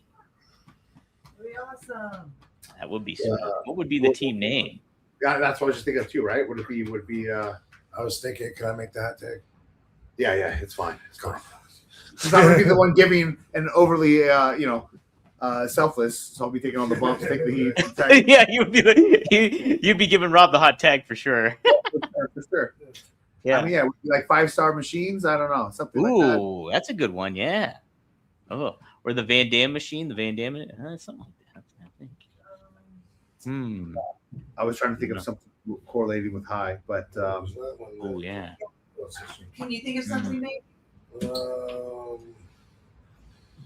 Rob Van Cage. Great. Rob Van Dam and Brian Cage. That's perfect. It's a great name. Perfect. whole effing machine. Oh, that's good. Ooh, I like that. Technically, the effing machine is actually my moniker. I just don't say effing because they don't want me to. Yeah. Because so I came from Excalibur at PWG. He'd always say, Brian Cage is a fucking machine. And then it would be effing machine to censor it. Oh, the whole And then effing machine. TV just changed it to just the machine. So the whole effing machine actually, that's like both of our names, but it's also still like my name. Yeah, that's good. Yay. That works. Yeah, I like Like Katie in the background over here killing it. it. Brian, so Rob mentioned like he gets asked a lot of the times which promotion that he like wrestling for the best and everything to that effect. And like Rob mentioned before, it was ECW, like he had the most fun doing all that stuff and everything. Is there a certain promotion that you've really had the most fun working for? Oh, for sure. Definitely Lucha Underground. So, Yeah. Oh, yeah. And I guess I could see like the correlation too of it just being different, like just like ECW. And I remember when I got signed to Lucha Underground, I thought, like, completely honest, I thought it was going to be such a clusterfuck. I thought it was going to be like Wrestling Society acts on MTV. I thought it'd be like a quick little payday. It would be so just a cluster and would blow up and would be here today, gone tomorrow. And when I got there, it was so awesome. Like it was so well organized. It was so well. Everyone was treated so well there. We were paid so well. Like because also we got treated like actors, not like professional wrestlers.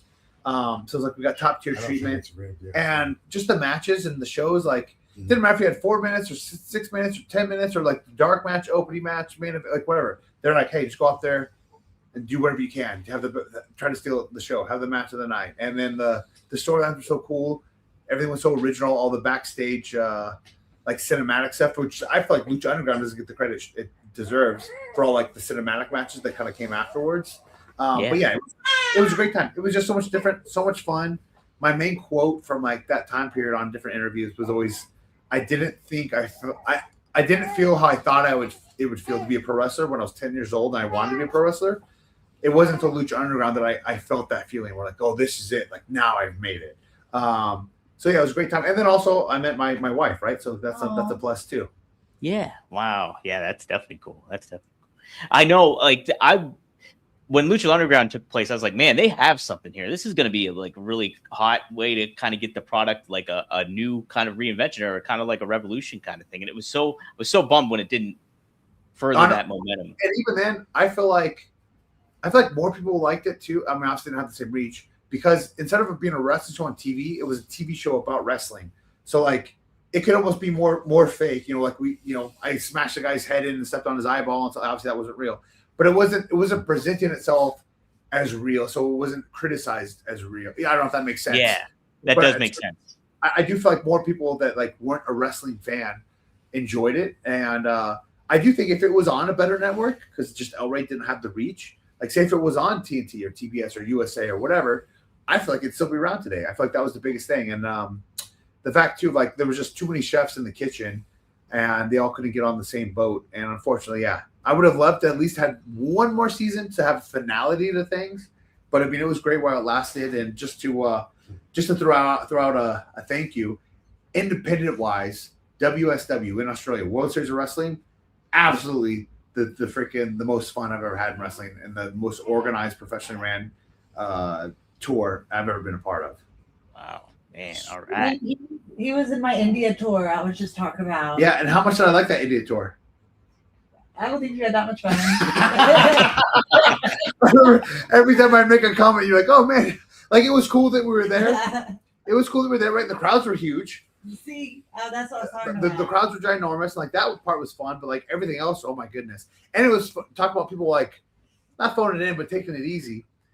There's a lot of big guys that were kind of having a whatever match, and then every night, me and PJ Black not only wrestle, but we open the show and we're out there doing like a mazillion false finishes throughout the gate, and all these guys are like, yo, what the hell? We're just trying to work tackle, drop down, no leapfrogs. Like, what's going on? It did spoil it too. The fact that my last day there, I got super sick. I mean, crazy sick. And then, I was shitting and throwing up at the same time like crazy. And then I asked for medicine on the connection in Abu Dhabi. And long story short, I got kicked off the plane and it got stuck in Abu Dhabi. So like, yeah, it was the end of the tour definitely didn't go too well for me. So oh man, yeah. No. So here, so what happened. So like, I'm feeling like shit all that the last day there, and everybody did all this cool fun stuff. I literally went to the lobby to go out and like go to this waterfall and do whatever he's doing, and I just was laying like a dead zombie and I couldn't move. And I remember like the girls like, "Do you want help to your room?" I go, "No, just let me lay here." Like I'll pick him up. yeah. I was like, the next time I have to crap, which will be soon. Like, and then the drive to the airport was horrible. I remember I had to stop a few times and just freaking let it loose. And then we get to the airport. I'm miserable. I'm sick. I connect to Abu Dhabi. I feel awful. This stewardess was really nice. I remember she was like trying to help me with my bag and this and that. And I thought she was just being really sweet. So I was like, "Hey, it's a weird question, but do you guys have any medicine on board?" And she's like, "Oh yeah, what do you want?" And I go, "I'll take anything. I'll take Dayquil, NyQuil, Pepto-Bismol, ibuprofen. I don't care. Give me anything and everything. I just feel like shit." And she's like, "Oh yeah, sure, no problem. I'll be right back." And then a different stewardess comes and she's like, "Oh, what seems to be the problem?" And I went, "Oh, I don't feel good. This girl's gonna give me medicine, whatever, And this repeats itself several times. I'm getting agitated now because I'm like, I'm so out of it. I'm just trying to go to sleep, and they keep like waking me up. And then the cabin manager comes, and he's very flamboyant too. And he goes, "Excuse me, sir, what's wrong with you?" And I go, and I'm just like agitated as hell now because I've just been asked so many times. I'm tired of repeating myself. And I go, "Dude, the first girl said you guys had medicine. If you do, awesome. If I can have it. If you don't, then leave me the fuck alone." I said it just like that. And he goes, "What? You can't cuss at me. That's it. I'm telling the captain." And he turned around and like ran. I'm like, "Oh, great." Wait, are you in a hotel or an No, airplane? airplane. Oh, okay. And then you said the lobby. Sorry. So that was I was in the lobby like when I was just dead in the hotel lobby, but waiting to leave. Okay. So they bring this like I don't know this security or fire marshal. I don't know what it is, some sort of form of authority. And he's talking to me, and he's like, "Hey, if you can come apologize to the cabin manager and make amends and blah blah blah blah blah." No, fuck yeah. And I'm like, whatever. So I go because like, I don't want to have to take you off the plane, but you're gonna get kicked off the plane. So I go and I say, "I'm sorry," this and that, and then they try to say they saw me throwing up in the bathroom. I go, "I haven't even left my seat. What are you guys talking about?" Whatever. We go back and forth. I feel like it's all settled down. I sit back on the plane. Then the captain gets back on, and he calls everyone back up to the front. Then we go back up to the front, and he goes, "No." The captain says, "It doesn't matter. He wants you off the plane." So then I get kicked off the planes. I get stuck in Abu Dhabi for like 36 hours. And then even they brought me back on the plane. Like I had escorted through all security and stuff. And then they escorted me on the plane first. I wasn't in handcuffs, but it was like I was a prisoner being transferred. I go, "Yo, I didn't even do anything." In front of passengers. Yeah. And like even the guy was like, "Oh, they basically like put you down like basically that I was being rude and intoxicated. Like I was like, threatening." I go, I felt like shit. And I remember even at the hotel, which was a really nice hotel they put me at, thank God. But I mean, I would drink a bottle of water, and within minutes, it was coming off the other side. So like it was so yeah, it was a rough couple days at the end. And I mean, come on, how timely were they? Dude, they'd be like, "Hey, be downstairs. We'll pick you up at 2." And like 5 o'clock when we roll around. They lied. They lied so much, and they like act like a bus trip would be 30 minutes. Oh, it was like 3 hours. Yeah. Like yeah. Do you remember how crazy the driving was there too? Like everyone would just honk because like what they were telling us, she was like, if you can afford a car there, you can just drive. So there's like no like license. And people are like on both ways on the same road, like a two-way traffic on one lane. And they would just honk. There's incessant honking because that was like the communication. Yeah. And when we go to all of our hotels were in the middle of nowhere. They would be like, "Oh, we're going to this fancy resort." And it was just like this like crazy hotel like by nothing. It would take so long to get there. And we'd be going around all these like mountains, and there was one lane, and they'd honk like crazy around every turn because another bus would be coming down. And then we're like playing chicken. Yes, we're like touching each other and like going like off the road, hanging off the ledge, like trying to cross each other. It was a little sketchy, man. It was a little sketchy. Wow. Needless to say, it's a great call. He put that on, and he asked me to do it several times afterwards, and I never said yes, especially because he'd be like, "Hey, can we do a show Saturday?" And then stay there for a week and then do another show Saturday. I'm like, "Bro, I'm not staying there for 9 days for 2 shows. You're out of your mind." Like, no way. No way. When Katie and I first met and started hanging out, she was telling me that she loved going to India. She was a big star there, and I was like, okay. She wanted me to be really impressed, and I was like, I didn't have too good of an experience myself. At that point, that was the coolest thing I did my whole life. Sure. That was when you first. Hey, I got your first booking outside New Orleans too, right? I got you on Brownsville, yeah. And you got 2 speeding tickets on the way there too. Yeah. Yeah. Because something happened, the flight was canceled. So then last minute, I rented a car and then got 2 speeding tickets because I flew there because that was Yeah, that was my first. Yeah, because I remember you said you're like, yeah, I was so paranoid because I didn't want Luke to get pissed off and like miss my first booking, and then since it was you and you're friends with Luke, and everyone's like, oh no. Yeah, I got pulled over twice going there in my rental car because that was the only way for me to make that booking. But then the booking was really cool, and they had like a car dealership sponsored it, so I got to ride in the convertible, sit on top. They're the ones that sold me my Corvette that's outside in your guys' whoa. right now. I wrestled a girl that's at WWE, Rochelle. The big one, like she's the big one, the tall one that crosses her arms, wears shades right now. That crosses her arms. Raquel Rodriguez. Raquel Rodriguez. She's on the main roster now. She's Spanish. She used to date Raquel Rodriguez. Yeah, her. Okay. I wrestled her there. Yeah. That was like, everybody got sick, by the way, when they were in India. yeah. So even on that trip, everyone got Famous. sick. I think maybe she was the only one. That's what she I liked. did later on. It was another Oh, trip. yeah? Yeah, I got food poisoning. We at some point. we did South by Southwest for Lucha Underground like right after I got back that Tuesday, and then for catering then Indian food, and I was like, you gotta be kidding me! I go Yeah. Can't escape it. Strong pass. and I usually love Indian food. Funny enough, you said when you guys started dating. Correct me if I'm wrong. Didn't you guys start kind of dating right around WrestleMania in 2016, like in Dallas? Yeah. Yeah. 'Cause that's right when Melissa and I first started dating as well, too. Yes. At the same time. Yeah. 10 years. Yep. This WrestleMania, or this Like April. technically a couple weeks. Yeah. That's crazy. Love But was that in love was in the air. Yeah. Dang. It worked out. So I remember because I was already friends with you too. And I remember I was talking to you, and then I remember seeing Rob talk with you guys as well. Something I didn't know what was going on, but I remember you guys just hanging out at one point at the convention. But yeah, shortly after that, did you guys kayfabe your relationship when it first started? So it's so funny how that's. I don't know if you noticed that, but that's such a thing in wrestling. I don't know why. Oh, right. Especially within companies, when anyone starts dating, it's always under wraps for I can't spell quotation fingers. Yeah. But it's always under wraps for kayfabe, and even though everyone knows, everyone tries to pretend it's not something, and then X amount of time goes by. And it's oh, we're together. And I was like, yeah, we know. Everyone's known. And I remember seeing you and Melissa backstage that weekend too at one of the wrestling shows. That's also when she went off on Karen Jarrett. Yes, on Karen Jarrett. That's the big thing that happened there. Yes. Yeah.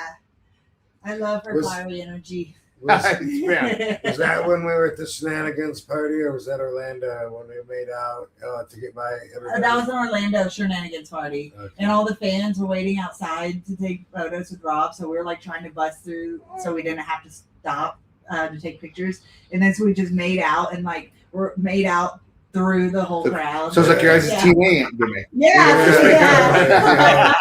It was so fun. Wow. Jeez. Yeah. How about that?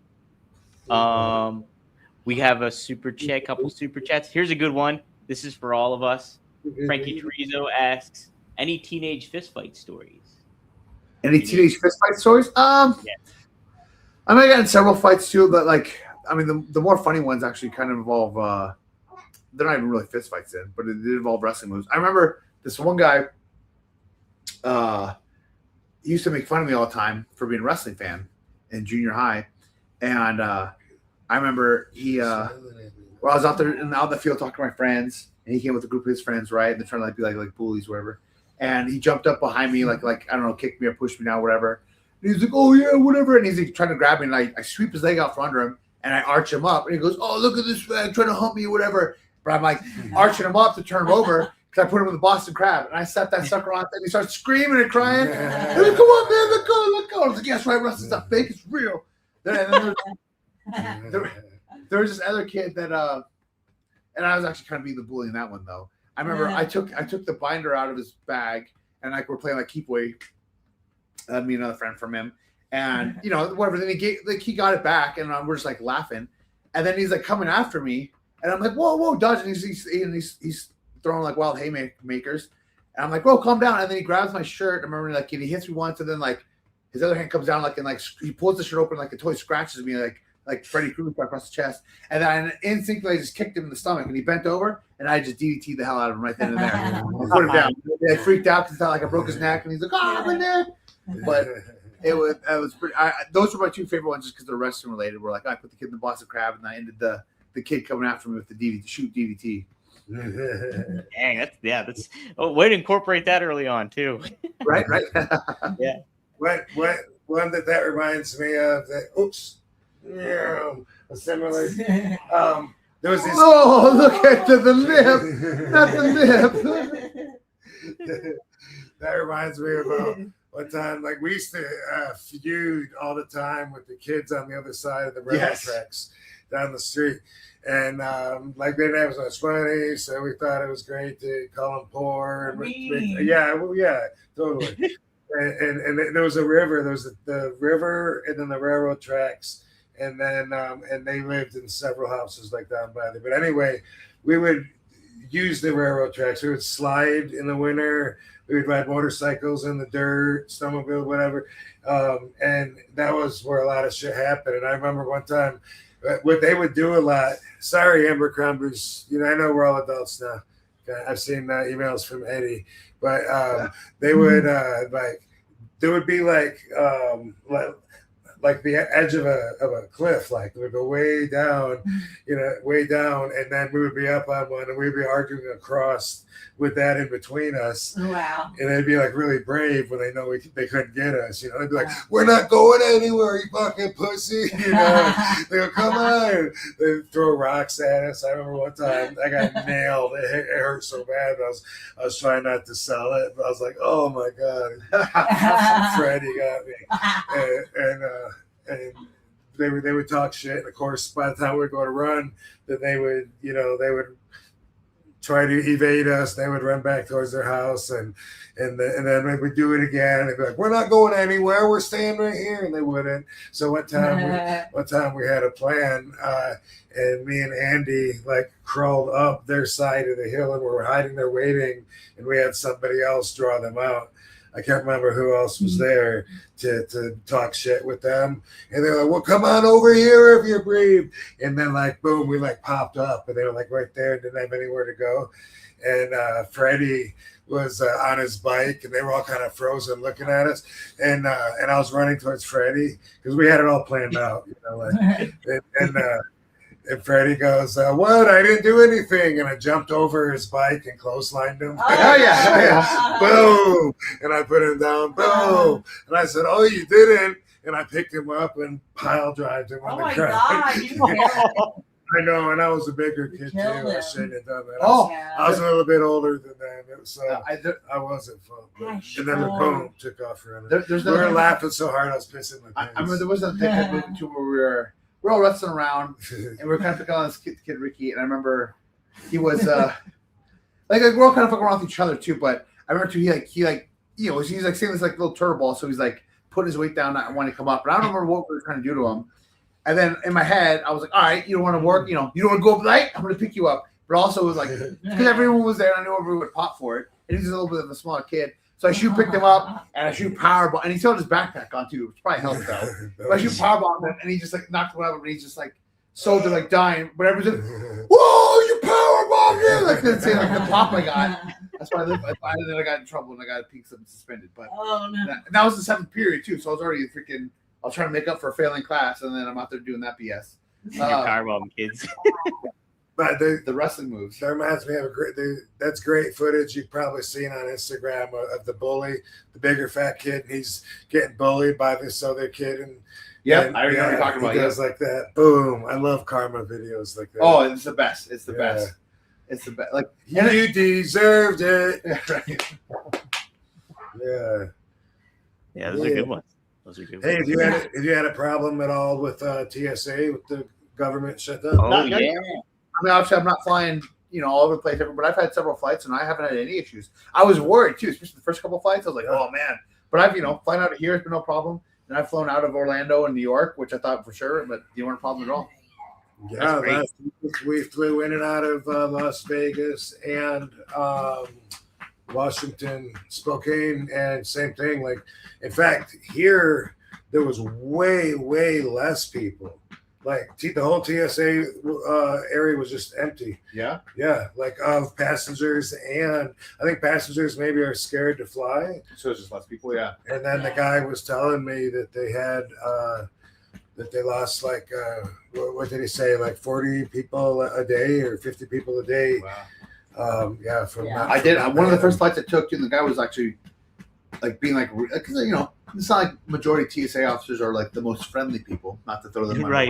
one. But this guy was being like super cool, like and super friendly, like, and he's just taking our tickets. Like, oh man, this guy's awesome. And I go, dude, I hope you're not working for free. And he goes, I am. I go, damn, that sucks, man. And he go, well, I appreciate what you're doing because obviously if you weren't there, we couldn't be taking our flight. So that was a bummer for him. It made me feel bad for him for sure. I should give him the $20, $20. Right? Yeah. Yeah, right. I was just thinking, Nice and tip 'em. are we gonna have to start tipping? Give him the Sid. Give him the Sid. And then Yeah. they'll show Thank you for your service. They're always gonna have an iPad when you go through. That's gonna for you be- to write your tip. That's gonna be the inside the Iggy from now on. Is yeah, man. This guy valeted my car was super nice. I gave him the Sid Vicious. Yeah. But you know what they're trying to do is send ice in. Yeah. I saw it, yeah. Well, no, I thought they were even already there, but like, so even when I first saw that, I thought like, oh, they're just gonna do like the TSA's job for them, But they're not trained. but they're just there. So I'm like, well, how does that help anything then if it's not like? Because I'm just thinking like, oh, help! It's supposed to. They're there in help addition to the volunteers. Yeah. Is what you're saying. Yeah, that's what I thought it was supposed to be. But also, the vast majority of flights I've taken though have been later in the day, so I don't know if that's also a plus of why I haven't had any issues instead of like the first flights out. I don't know. Oh man, it's just Anybody crazy. in the chat room, let me know.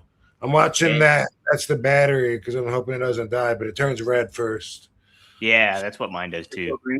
I think it's right beside the green one. It's black. Oh, So gotcha. when it turns red, I think I got 10 minutes or something. I We'll don't power know. through some of these super chats here. Maddie asks, you might have saw this one, Rob. RVD Sabu respond to being called old. So CM Punk, the storyline with Punk right now and Roman Reigns is Roman Reigns called him old. So and Punk is like he's embracing being old is the storyline right now, and he's going to beat Roman Reigns at WrestleMania. So that's He's kind of like he's embracing old, and the question is, what would me and Sabu do? Yes. Sabu would embrace it and say, "I am old," and I would say it's Whatever. subjective. Yeah, if I'm old to you, then cool. To me, a bald or white-haired, old, crippled up 85-year-old man looks like an old man. So, Too, but also obviously, like when you look at people, also there's two people out here. You look at like a Billy Gunn and I'll say Sting, Right. Sting as well, right? right. To me, talk about their age is impressive as hell. Because as far as how great Billy Gunn looks and moves for his age, like that's I even talk about that too. Like I like saying my age as well because I'm like, dude, who else looks like me, moves like me, whatever at my age? Nobody, Brian. Nobody. Exactly. Nobody. Just like friends would come over when I was a little kid, when I'm 10, and they're like, "Oh, it's my 21st birthday again." And I go, "Bitch, you look old. Like, what are you talking about?" You be saying it's your 51st birthday. What are you talking about? But and even Sting being in his 60s, and I go, dude, this guy and being around for so long, like he can still move so well, and he seems so youthful, and I feel like that's a that's a positive. So Right. I mean, just calling somebody old, that's like. I mean, I saw the problem. And people kind of like I saw them talking about how it's like, oh, you shouldn't say that about your opponent because if you get beat by the old guy, you got beat. Like I'm like, That's true. Anytime you talk your opponent down, that's an old school rule. It's like if you talk shit about your opponent and make him sound like he's worthless, then who are you really beating? who you beating. Yeah. Yeah, that's a But also like, but let's see CM Punk. Everyone knows who CM Punk is. I mean, if it's some brand new person that's just getting a start in the business and he's 50-something years old, you call him old. It's like okay, well, whatever. But like, I don't know. To me, I don't think it does that much damage because it's stating like the obvious for it's just like if there's a big heavyset guy and you call him fat, well, everybody knows he's fat. So it's like I don't know. I don't feel like it's that creative or that damaging because I mean it's already there. So obviously, CM Punk's not 20 years old. If someone said, "Dude, you're kind of old," I would just be like, "I'm 55." Like, what is that what you want to know? Like, what? It's subjective, Like, so yeah, I don't care. Yeah. So Sabu would own it, and I would say, if you say so, cool. I always like it too when there's older athletes and they're like still doing what they're doing.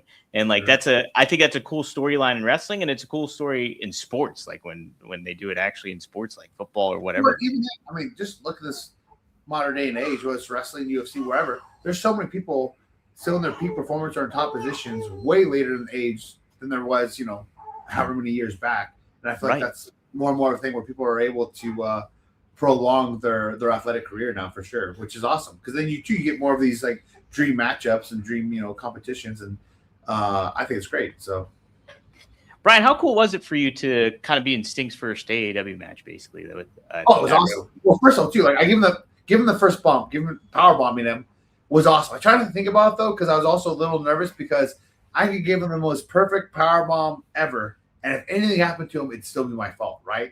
So I was like, oh, it's kind of let's not think about that. But no, it was great. And then to the cinematic match we had too, I thought was phenomenal. In my opinion, again, I know it's subjective, it's my opinion because I'm gonna be biased. I thought it was the best cinematic match ever, mainly because it was actually cinematic. Like if you look at it, we have this whole big intro and their entrance and our entrance and like how it was shot in these different scenes and like the 360 camera and like so it looks like an actual like movie, not just a match filmed like with like a different camera, if that makes sense. Yeah, And yeah, absolutely. It was Sting's first match, Sting and Darby Allin versus myself and Ricky Starks in a cinematic match at AEW. So, okay, how many cinematic matches did AEW do? Well, because they kept on doing the Stampede one, so like that was like the first. Yeah. Okay.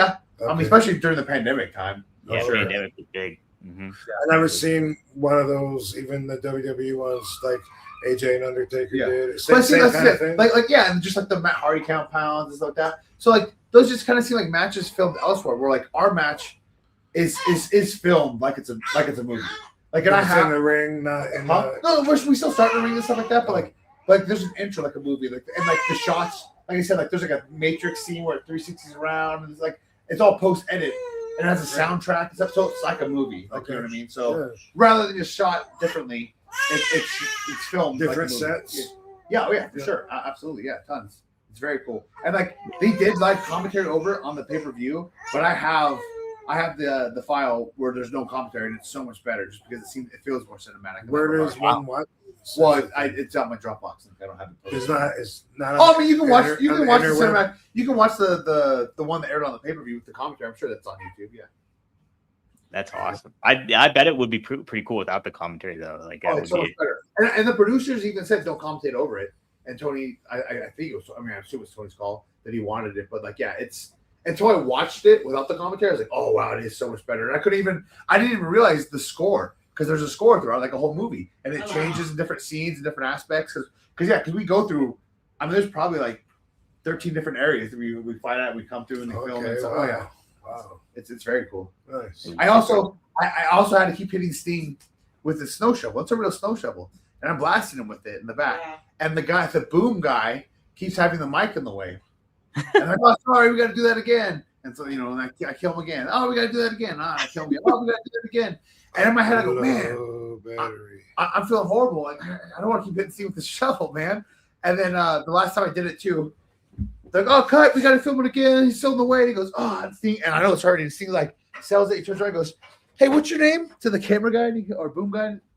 I think he said his name was Steve as well. And he goes, Steve. He goes, hey, Steve. Hey, do you want Brian Cage to hit you with a snow shovel to see how it feels real quick? And he goes, no. Don't worry, I won't have it in the camera again. Like, that's the thing too. Like, even though we're filming it like a movie, everything we took was all legit. So it wasn't like we had fake props and stunt doubles and padded areas. And like it was all we were still taking all the moves, which also made it worse because you had to do it over and over and over again like a movie. And then also we had so many stop and starts, so you're not warmed up. It's overnight. We're 3 a.m. It was in this like warehouse that has all these broken glass open windows, so it's like 40 degrees. I mean, it's funny because Sting actually wanted to do the cinematic match because he thought it'd be easier on his body. And then after that weekend of shooting, he literally said, my whole body feels terrible. I'm going to lay in the ice bath for 3 days. He goes, I'm never doing a cinematic match again. He goes, this is not what I thought it would be. So, have you done acting like movies or TV? Yeah, I've done some, only minor stuff here and there. I have a small part in the Steven Spielberg movie coming out in June. I was on a couple episodes from Dusk Till Dawn through El Rey. I got my He-Man Fall of Grayskull School movie, which isn't great, but everyone loves it as far as the He-Man lore, which we did back in like 2014. But I'm actually in 2 weeks. I'm flying out to go film for a week to film the sequel of it. So everyone's really happy on that. Nice. The Fall of Grayskull. Yes. Yes, it's actually the trailer for it for number 2 is like because the production went up tremendously. Nice. It actually looks super legit. So I'm actually pretty excited about it. In Kentucky, of all places. Nice. Who'd you play? What do you mean? I'm He-Man. Come on. I would cast you as He-Man. I just didn't want to assume because I was thinking. That's actually even why. Because I remember he hit me up to do He-Man. That was shortly after I did, I think, one of the From Not So Long episodes. But he was like, yeah, I was looking, for all these different actors. But then I started looking at wrestlers. He's a wrestling fan. He goes, because I was like, I feel like the only person that's going to have a physique that resembles He-Man is going to be maybe a pro wrestler. And I go, well, not all of them these days. I go, but yeah, I'm the physique guy. So that's how it worked out. Cool. Yeah. But I mean, you could be Beast Man. Yeah, it could be. Too. That means this beard too is coming off here next week. That's the shaver for He-Man. It's funny because Melissa is excited for the beard to come off because she can't stand it now. So. Yeah. I wonder. Did you see John Hennigan's bald? Yes. Yeah. Look back. Did he looked good. Yeah. See Melissa. So I was asking him too if he got a huge payday for that. He goes, "Oh, I'm not sure yet," because I remember I had a little tiny faux hawk. I had a little tiny faux hawk in Triple Mania when Del Rio shaved my head, and I got paid a sweet little bonus for shaving my head. And I go, I can grow those back in a week. John's got that's how his signature. He's got super long hair. I go, yo, I hope you got a good payday. That's unless he just was wanting to do it anyways. I don't know, but he doesn't look bad though. Like R-Truth just wanted to get rid of his hair. Is that what it is? Yeah. I feel like a lot of the times that's what happens. People just want to shave their heads so they use it as a match. Yeah. So I didn't. I know they used to add that stipulation in my head. I go, I don't want to go to so I want to get my head shaved. And they're like, oh yeah, that's the thing they do right there, right? They're like, hey, don't worry, we're gonna pay you a big sum for it. And I go, in my head, I go, I'm gonna shave my head for $100, but okay, whatever. I'll take the zeros, no problem. Paul asked me one time. This was like 97-ish. And he was getting to know me, asking me different questions and stuff. And he was like, would you shave your head for a match? And I was like, yeah, if it was good enough payday. And he's like, what's a good payday? And I thought about it, and I said, $5,000. And he's like, I think you should ask for more. I'm like, really? Well, I don't know. I said, why do you want to shave my head? He's like, no, I was just wondering. At the time, I don't know. I was probably getting somewhere between $300 and $600 a match. Yeah, right. So, so $5,000 a go. Yeah, right. That's better than Psycho Sid tip for sure. Yeah, yeah, that'd help out with that for sure. Yeah. When I first saw Killer Cross, I was always seeing him with the bald head and everything. Yeah. Oh, he was on the India tour too. I was trying to think. Oh, wow. No, was it? Not the one we went. Oh, he was on another one. Yeah. Not the one we went on. Yeah. But then when he grew his hair out, I was like, what the fuck? He's had that hair all the time? I was like, I always thought it was bald too. Yeah. You know, though, because I met him first as that, I still like the bald better than the hair. Me too. I still take it into the hair. Rob likes the hair. I love like the hair. It took me a minute to get used to it, and then I still want the bald. I feel like it looks much more like a Psycho with the bald. True. Yeah, and that's why he did it too. But I do like the bald better. Yeah. I'm always, just as a bald person, I'm always like, man, if I had a head of hair, I would never shave that shit off. But because when I grew my hair out, everyone thought I had a mohawk beforehand. Because I've gone faux hawk and mohawk and faux hawk and mohawk, and every time I had a mohawk because what's a faux hawk? So faux hawks where you have like the fade up into it, whereas a mohawk everything's just shaved bald and you just have the line. Okay. So it's like punk rock mohawk just down the middle, just at the fin, and then the faux hawk's like the fade up, and then like the short little hair that kind of Christmas trees and has like a little baby hawk. The less committed. The mohawk sounds way more dramatic. Yeah, for sure. It's definitely more loud and draws more attention, but But yeah, so when I grew up my hair, I just stopped shaving and stopped cutting my hair. I was like, what? You could grow hair the whole time? I go, well, yeah, it's not a trick. It's just, if I don't cut it, it's going to grow. I just have it. Rob, Maddie has a good RVDology for you here. RVDology. What would you tell your 40-year-old you in Bam Love Life? What would you tell your 40-year-old self, Rob? That's 5 years before I met you. But love/life? What does that mean? Wait. I think love life. And Van Damme Fam Love Life. I think he just, as he's What saying. do you tell 40-year-old you? Wait. And I'm thinking as far as like, hey, what would you tell your 40-year-old self about like what your future love and family is going to be like? I don't know. Oh, maybe. Okay. Yeah. Open to interpretation. Let's take it that way. So when I'm 40, that was in I guess 2010, and right. So in 2010, everything professionally is cool. Like that's when I went to TNA, and they were trying to run up against WWE and go live, and it was a cool, hot thing that was happening. And of course, I always say I had a good deal there, comparative to WWE's, except for way less work, coming in for 2 days at a time, every other day. But I mean, every other week. I want to take Tito Ortiz's gimmick. Talk about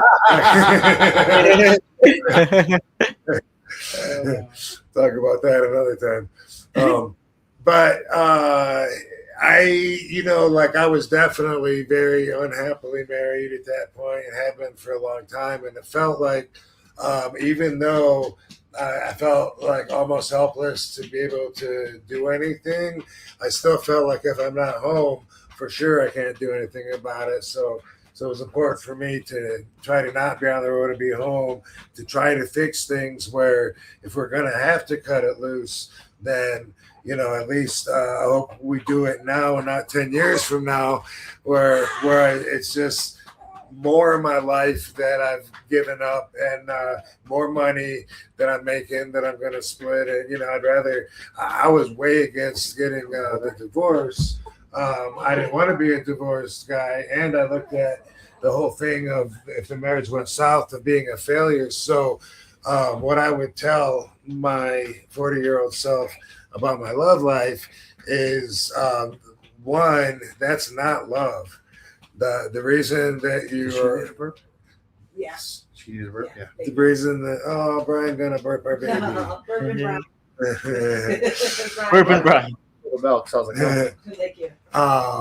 One, that is not love. It's like maybe a rebound crush that you're trying to make last because you like the idea of being able to commit, and you like the idea of being able to respect your own word and pledge.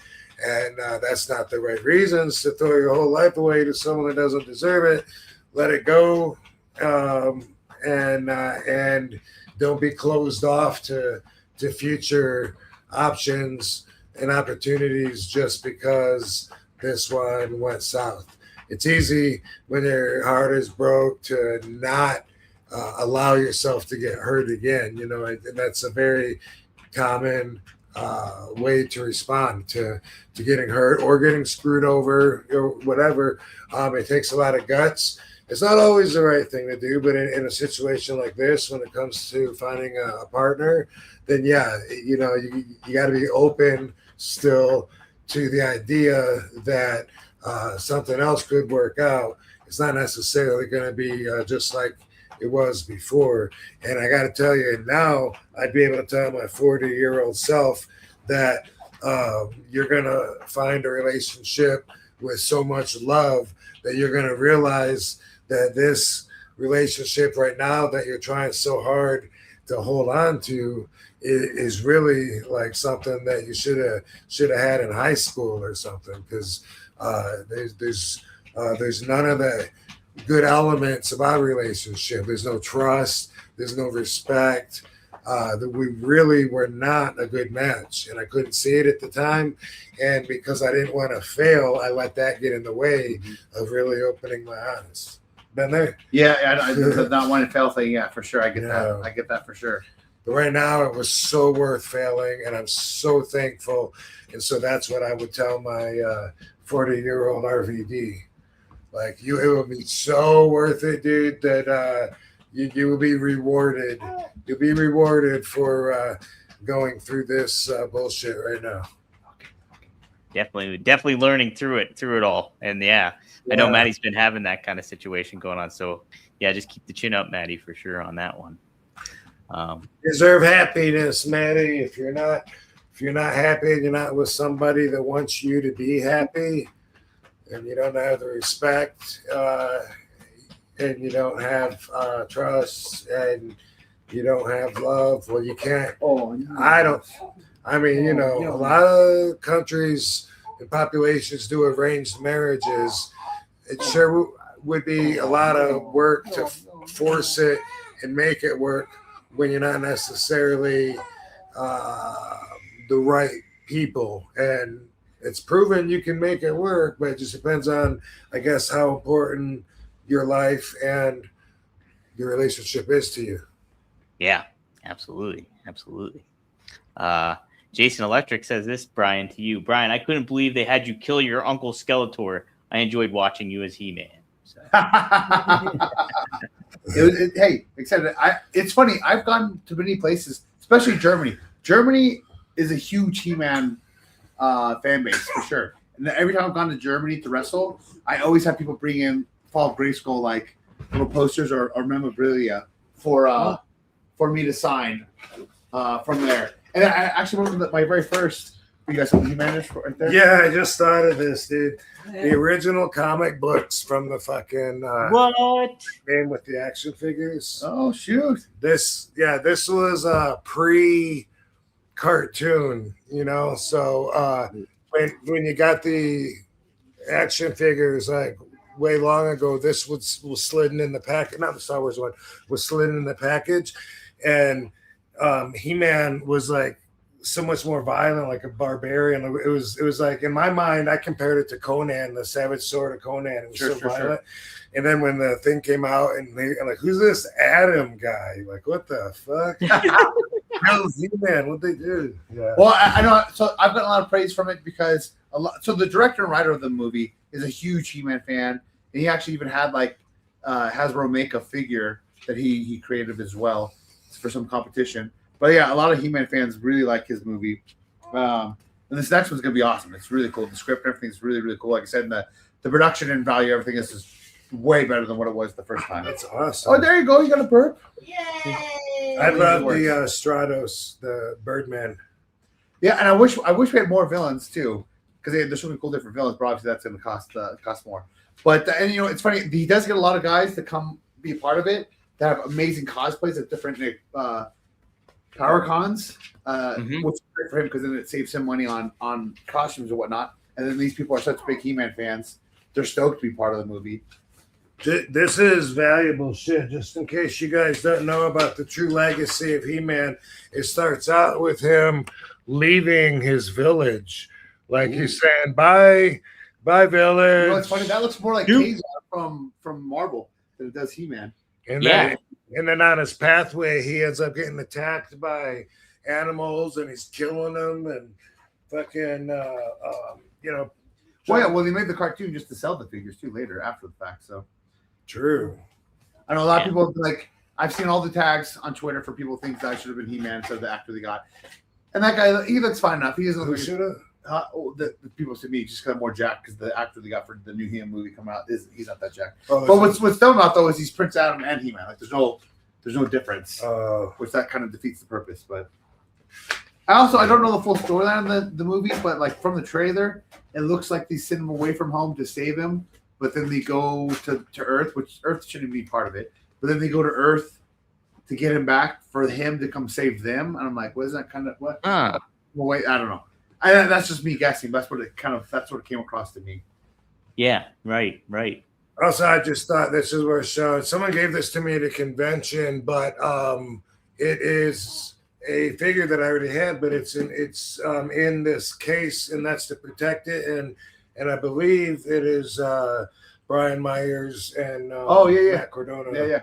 So I think this is like one of their businesses that they can encase your figure. They might have graded it on there too or something. I don't know, but anyway, did this a while ago, and I just thought, you know what? I should put them over on the podcast for doing that. Gift received. The Major Brothers. That was going to be when I was in Deep South Wrestling.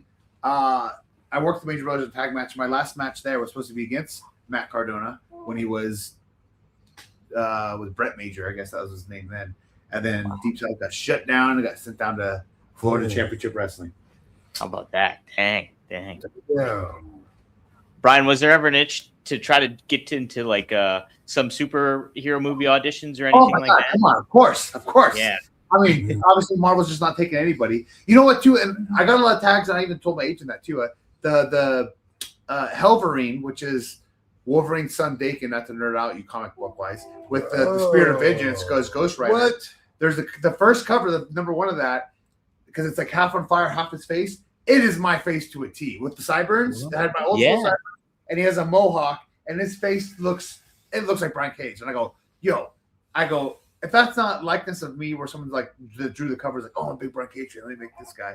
I was like, yo, come on, can we do something here? I'm not trying to send this. I'm like, how can I be a part of this? How can I get on this? When is that fairly new? I think it came out now at this point, probably about 2 years ago. The character? Dakin's been around for a minute, but the Helper characters half the Ghost Rider version, that's like 2 years ago. Yeah, and it was like a short. It was like Saved That Way. It was like a what's the word I'm looking for? It was just like a short series situation. Short run, like a short little run. Series. Yeah, and Wolverine had a son already, but he wasn't half Ghost Rider. Yeah, no. So this is his son Dakin, and then he gets. I have the comic too, and it's graded. I have the first four. But where he gets the Spirit of Vengeance. Yeah. Wow, that's amazing. That's why it's called Helverine. I'm back in. I'm back in. Sign me up. That does sound pretty cool, though. Yeah, Brian. When they kind of reset like the X-Men and they got the X-Men into the Marvel Cinematic Universe and stuff like that, I was like, oh man, Brian's got a shot now. Hopefully they. I would have popped so hard if I could have been a variant in Deadpool Wolverine when he's going through all the different Wolverines and all the different. Oh my gosh, that would have been amazing. Yeah. Like that's all something simple like that. Like everyone wants to be a movie star, right? I've always said I don't want to be a big crazy movie star. I just want a really sweet fight scene and then a really cool death scene in like a horror movie because I'm a huge horror fan. Like whether I'm a zombie eating somebody or getting eaten by a zombie, and then now with the Marvel stuff, if I could have some sort of small or even freaking Luke. I could have been Luke getting stabbed in the head by Wolverine. I mean, come on, that would pop me huge. Dang, that would. Rob, did you hear they might be in development for a new Ghost Rider movie? Actually, I have not heard that. No. Yeah, that second one was a pile of trash. I'll tell you what. Oh my goodness! Not like the first one was great, but that second one was really bad. Was there just two? Yeah, there's only two. Yeah. Well, and then he had some live appearances in the TV show, with the Agents of S.H.I.E.L.D. or whatever. Oh right. Oh, yeah. I heard rumor he's supposed to be in Endgame, or I don't know if he's in Endgame or if he's gonna or not Endgame. Excuse me, Dr. Doom. Doomsday. But I feel like if not, I feel like he'll probably more so be in Secret Wars. I heard the rumor. Just like the Helverine thing, just like the certain, I'll come across one that looks cool, and I'll just read that like short little series, and that's it. Like I don't stay up with like the current storyline. But you go to comic stores and look. Yeah. Also look, and I can even also buy like an old one, or like I do like to buy the graphic novels now. So instead of buying all the old school Infinity War comics, I can just buy the book of all of them, stuff like that, just for collectible stuff. Yeah, I thought I kept all of mine, but I looked for them recently and just like a lot of shit, it's missing. But I do have shit in a storage shed. I gotta go check in LA. We have our neighbor across the street. I was just over his house looking at some stuff, and he's got a bunch of cool collectibles.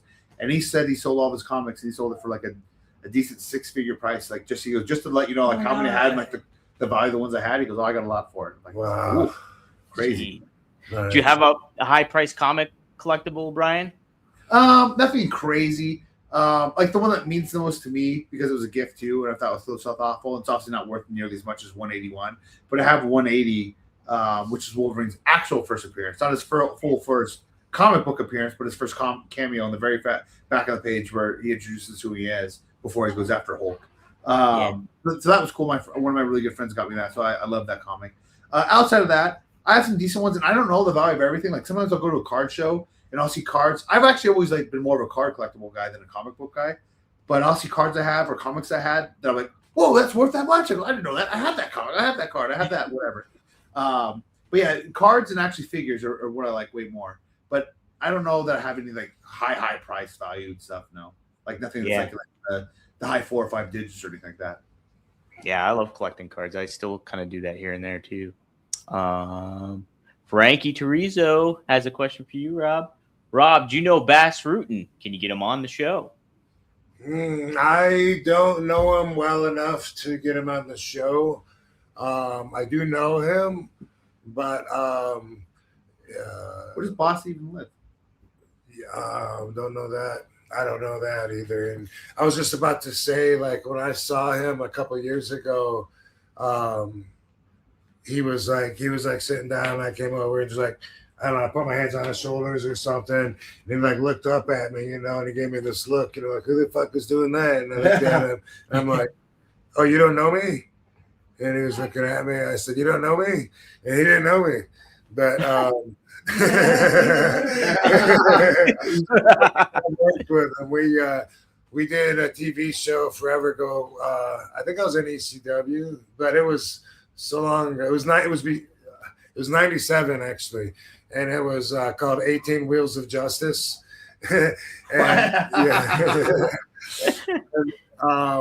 We were in a gang, and Boss was our leader, and anyway, I worked with him on that TV show, and then see him here and there. Maybe he knows me now after that time, so I've seen him a couple of times since then. But I just remember that I didn't.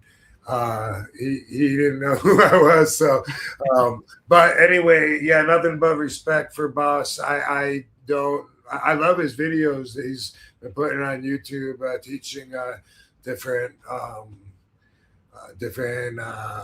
drills or techniques or all the bar ones are great. All the old school bar ones. Yeah. Jinga.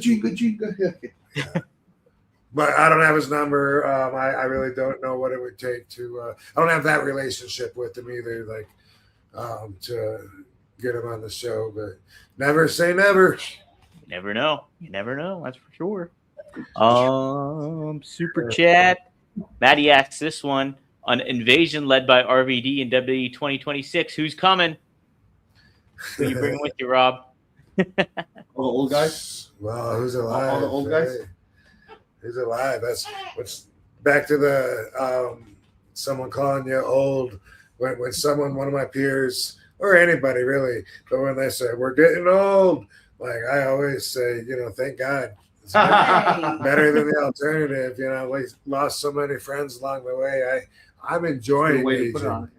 Like I know I'm supposed to wish that I was younger, but I don't. Yeah. Do you, Dom? Do you wish you were younger? No, I mean, no, because I still I'm 40, but I feel like I always feel like I'm 28 years old still. Like I don't. You wish you were younger? No. Yes. Certain aspects. Sometimes I just wish like my left shoulder was younger, right? Or like my left knee was younger. But it's funny if you say this because I remember a couple of years ago which led to me eventually wanting to have this right knee surgery that I elected to have.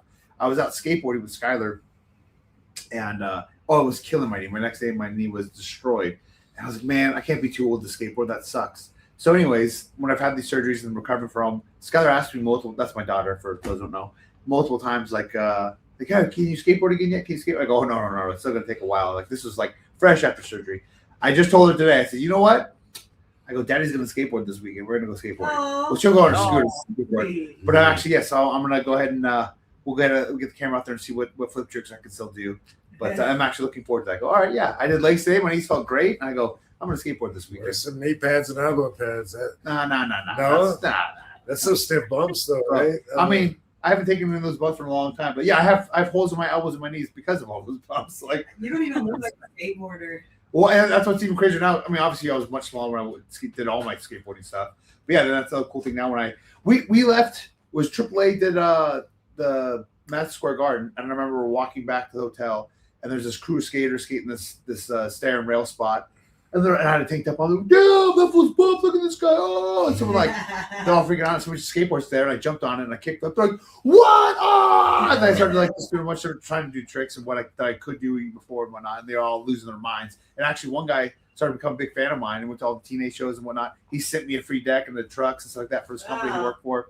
And then I have a brand new Birdhouse deck. I got the Bucks got a bunch of skateboards sent to them and skate stuff. So then it was funny too, because then to be able to go to the skate shop and then be able to afford whatever I wanted, because remember when I was a kid and I was broke, and the really good bearings, or the really good wheels or trucks. Like I couldn't afford all that stuff. You had to get a budget. Like, You got your birds skateboards?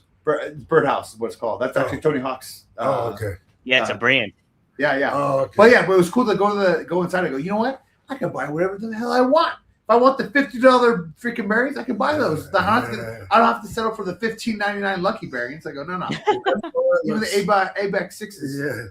That floor looks unforgivable though. Like when they drop in. Sure. And they Well, yeah, I'm not knock gonna go clunk. I'm not gonna go freaking on no bowls or half pipes or like that. I go, oh, I gotta hold on. I'm gonna do some flatland skating.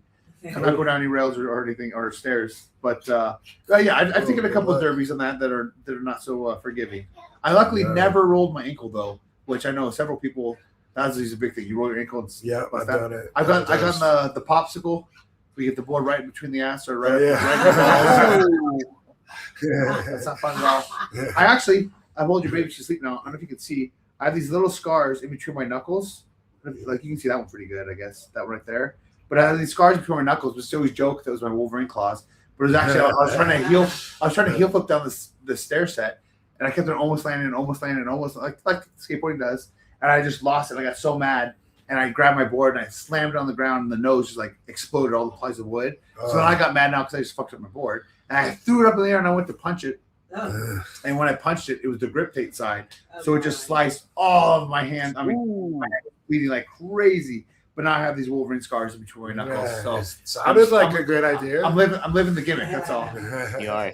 You got the cleft lip. Now you got some Wolverine scars. Yeah, right now, but it healed. See some Wolverine. So yeah, that's it.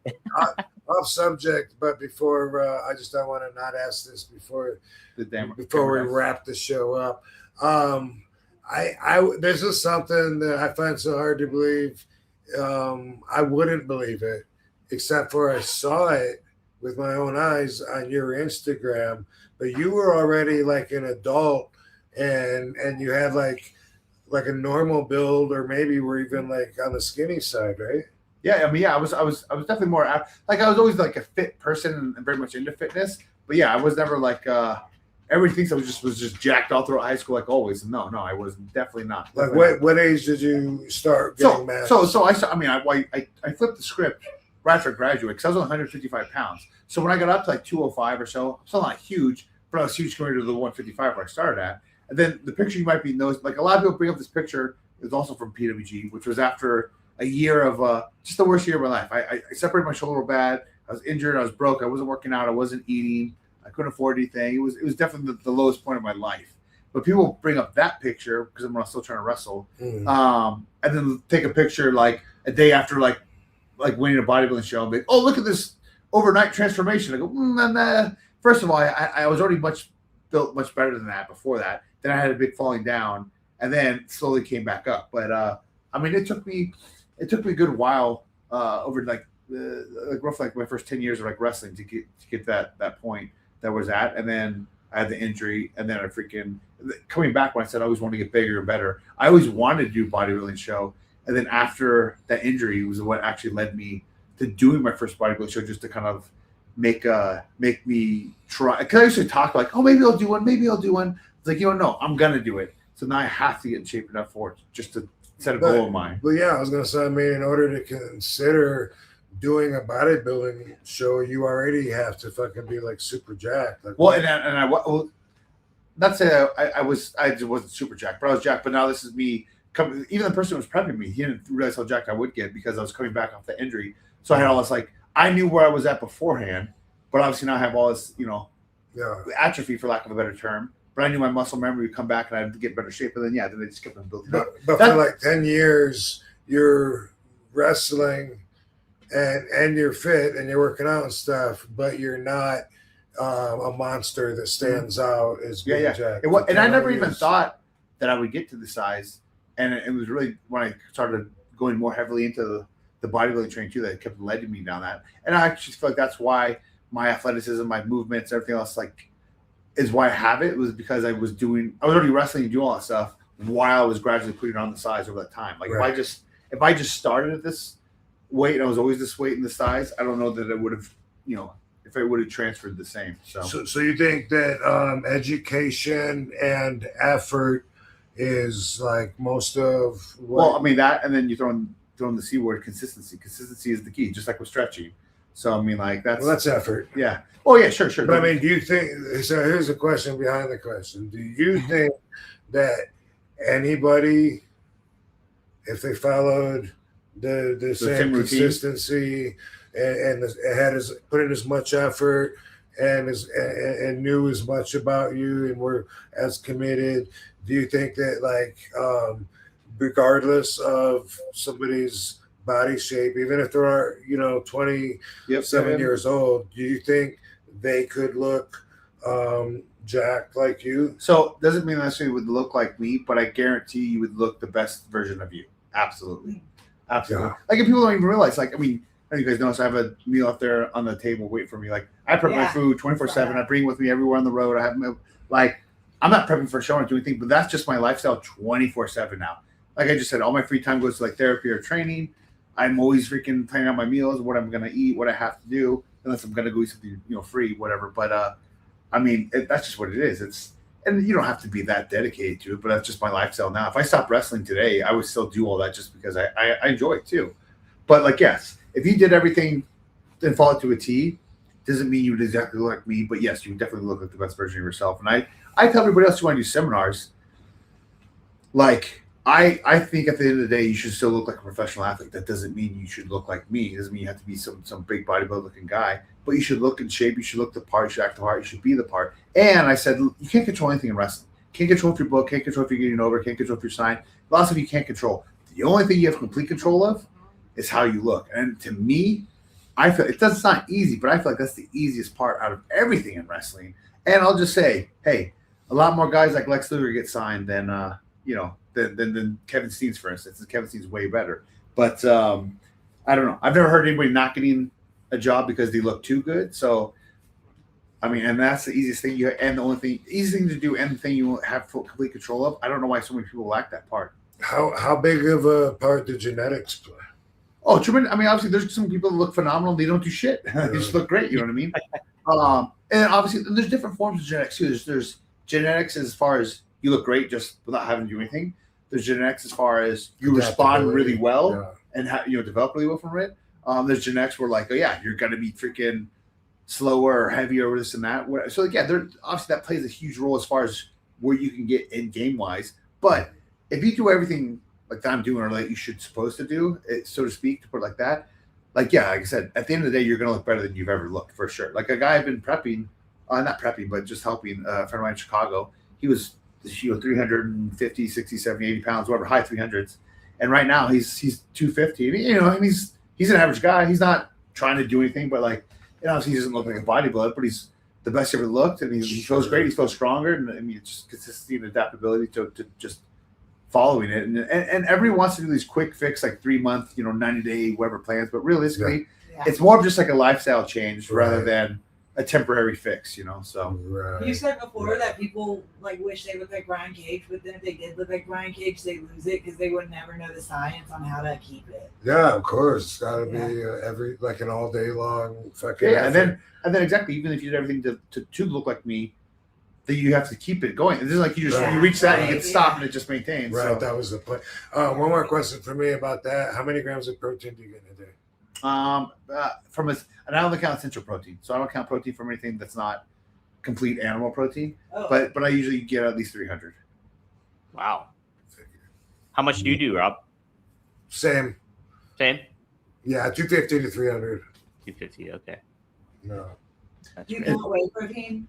Yeah, whey protein counts. And I only do one shake a day. I only do post-workout shakes. I'm still in the bro science with that. I just love it. Everybody says it's bonked, the anabolic window, getting a protein shake in 30 minutes after you work out. But I've done it my whole life, and I enjoy it, and I like it. So it's not broke, don't fix it.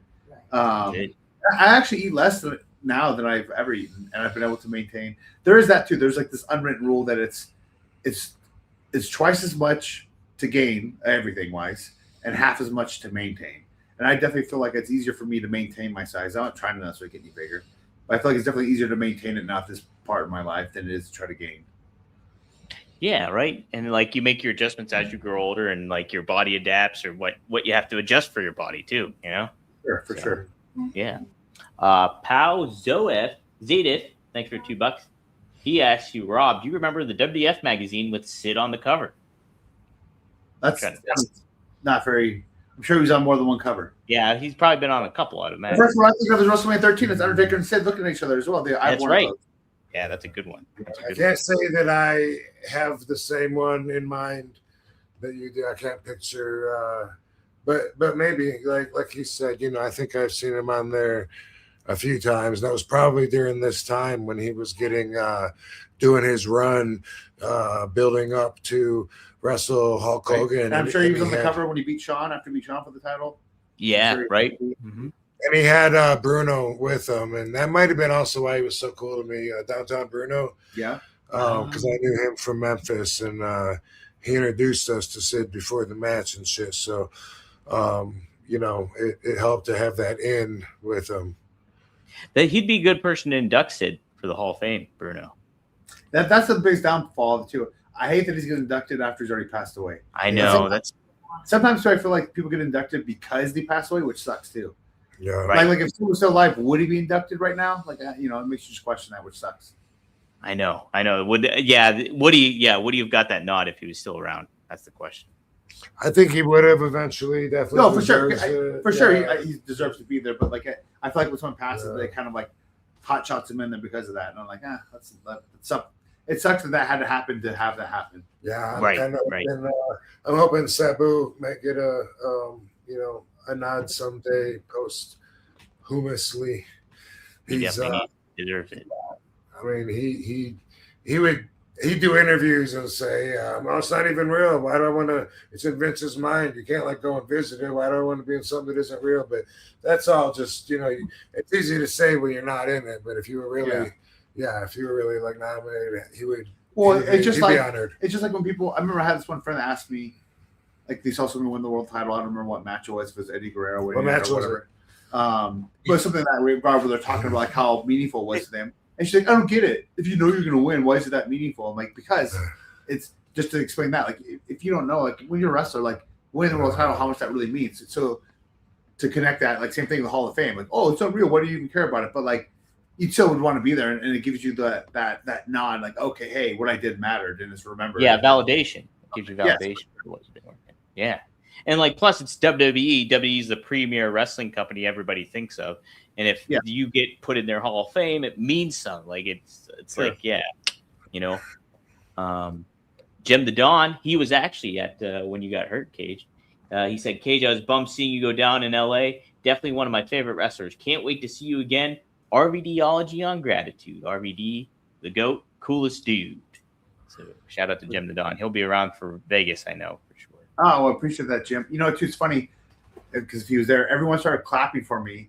Like to kind of get me up to walk off the field, just like somebody's injured, they get to walk off, and it wasn't like I laid there, not because it hurt. I was definitely in pain, but it wasn't because I couldn't get up. It's I didn't want to get up. I was thinking about doing the Chris Bay Memorial show with Ricochet and Rich Swann. I was thinking about that World Series of Wrestling, the best tour I put over earlier. I was having my farewell tour there. I had a match at the pay-per-view AEW. I was thinking of all the stuff that I wasn't going to do, and I just laid there defeated. I remember everybody's asking me do you need help up? I go, no, just leave me here. Just leave me here. Like, I don't want to get up. Just let me fucking just wallow in my misery right now, and let me just be depressed and just leave me alone. Because let's say my wife was there, like, I go, just leave me alone. Just let me sit here. I don't want to. I'm done. Tell me when to leave. I don't want to do shit. Like, just lay here for a minute, and then I'll eventually get up when I'm over it. And let me have my moment to freaking be a baby about some stuff, and then I'll get up and we'll move on. Yeah, it's tough. Yeah. And for me, it was when I went back to Philly to represent being the world champion and dropped the title on the way, and then had to lose to Big Show in front of Philly at an ECW show. And after the match, it was just such a negative boo, and everyone throwing their cups and shit into the ring. And I just felt like I rolled down to the floor and rolled under the ring. And I was like, just leave me here. I belong here. Yeah. It is we were just like, shittiest. Yeah. Yeah. All right, dude, it's been like an 8-hour show. I know it has. It has. Hey, I'm a machine, I just go all day long. For real. We got these.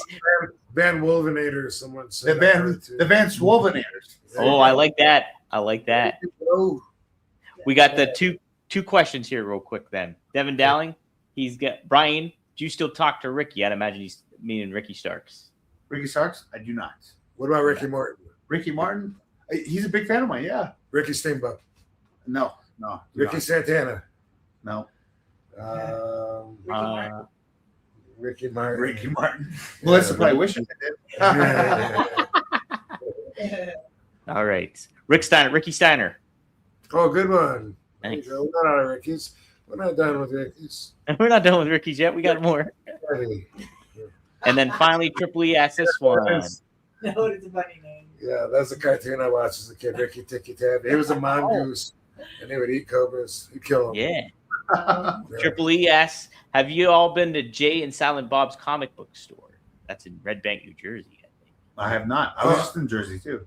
I've been to the one in Westwood, LA, California. Oh, yeah. okay.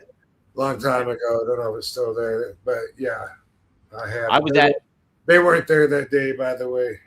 In case No, you they wonder. They weren't there. Yeah, They were outside. they weren't. I've been to it. I actually did a little pilot for the comic book men's store. I was a part of that thing. So I was at Which one, New Jersey or Westwood? Or New Jersey, the Red Bank, New Jersey one. Oh, okay. So Righty. cool. All right, man. This has been a blast. How about that? Yeah. Covered a lot of good ground. Good to see you both. And Brian, you're a pro at holding the babies. I tell you what. You know what? Yeah, I know. Burped her and then she went to sleep. No problem. The baby was. That's it. We found a new babysitter. Yes. You did right. Right. You know, it's funny, I just realized Melissa's name was on the screen the whole time. Yeah, she was supposed to be here, but she's actually working at the church with a bunch of babies right now. She Really? Yeah. She works every now and then when they need help, and she likes to do it because she wants to be more involved with the church, and she gets to be around all the kids. But What she's a definitely gal. What a good woman. Yeah. she's been great, and she's definitely a little jelly that I've been over here being the babies because she didn't really wanted to. But Yeah. Well, that'd be cool. We'll have to get her on here at some point then too. for sure. Cool. Words of wisdom to remember for next week. Ready for this? Yeah. Impulsive people don't consider the consequences of their actions. Hey, look at that. That's pretty Ooh, yes, that's true. People sometimes think, where's your spontaneity? You're so boring. For me and my perspective, I am not impulsive. I am someone that considers the consequences. And that's exactly, by definition, what you're not doing when you're impulsive. So for me, it's not a good thing. Is it exciting? Yeah, in the way that playing in traffic is exciting. Ooh, There He you has go. to read the whole menu at any restaurant, even if we've been there before, even if it's Chick-fil-A. He has to read the whole Well, thing. in to know fairness, make the right decision. If I know what I'm ordering, I've already made an order. I still like to read through the menu afterwards, anyways, just so that I care what I really want to eat, but I'm not going to eat. Like, oh, let me do this. I could eat that, but I won't. Eat that. Cool, Steph- man. Appreciate it, Brian Cage. Yeah. Seth dropped a quick $20 here. He said he wanted. He's the guy that does our theme music too, Brian. Seth Yeah. does. He said, Who's that? That was Seth, he does the song. Smooth Vega? at the beginning. Yep. The Here's Jamaican. that LA show. Oh yeah, The yeah. reggae. He made this Reggae banger theme music. I can't wait to come Banger back. theme. Banger. It's good. It's good stuff. He was just checking in, seeing how you're doing. If you're feeling better from your injury. Oh yeah. I feel great. I feel great. I'm looking even better. How about that? Heck yeah, there you go. Yeah. It'll be exciting to see you back in the mix too, Brian. It'll be awesome. Yeah, I can't wait. Cool. Well, this has been awesome, and can't wait to see everybody next week too when we do this. But Rob, thanks for doing this. Glad Good to be see safe. everybody. Yeah. Love you, Van Dam fam. Peace out, hoes. Peace up. 8 Town Down. We'll see you next week here on One of a Kind with RVD. Thanks, Brian. Thanks, Katie. Thanks, guys. Sabo. All right.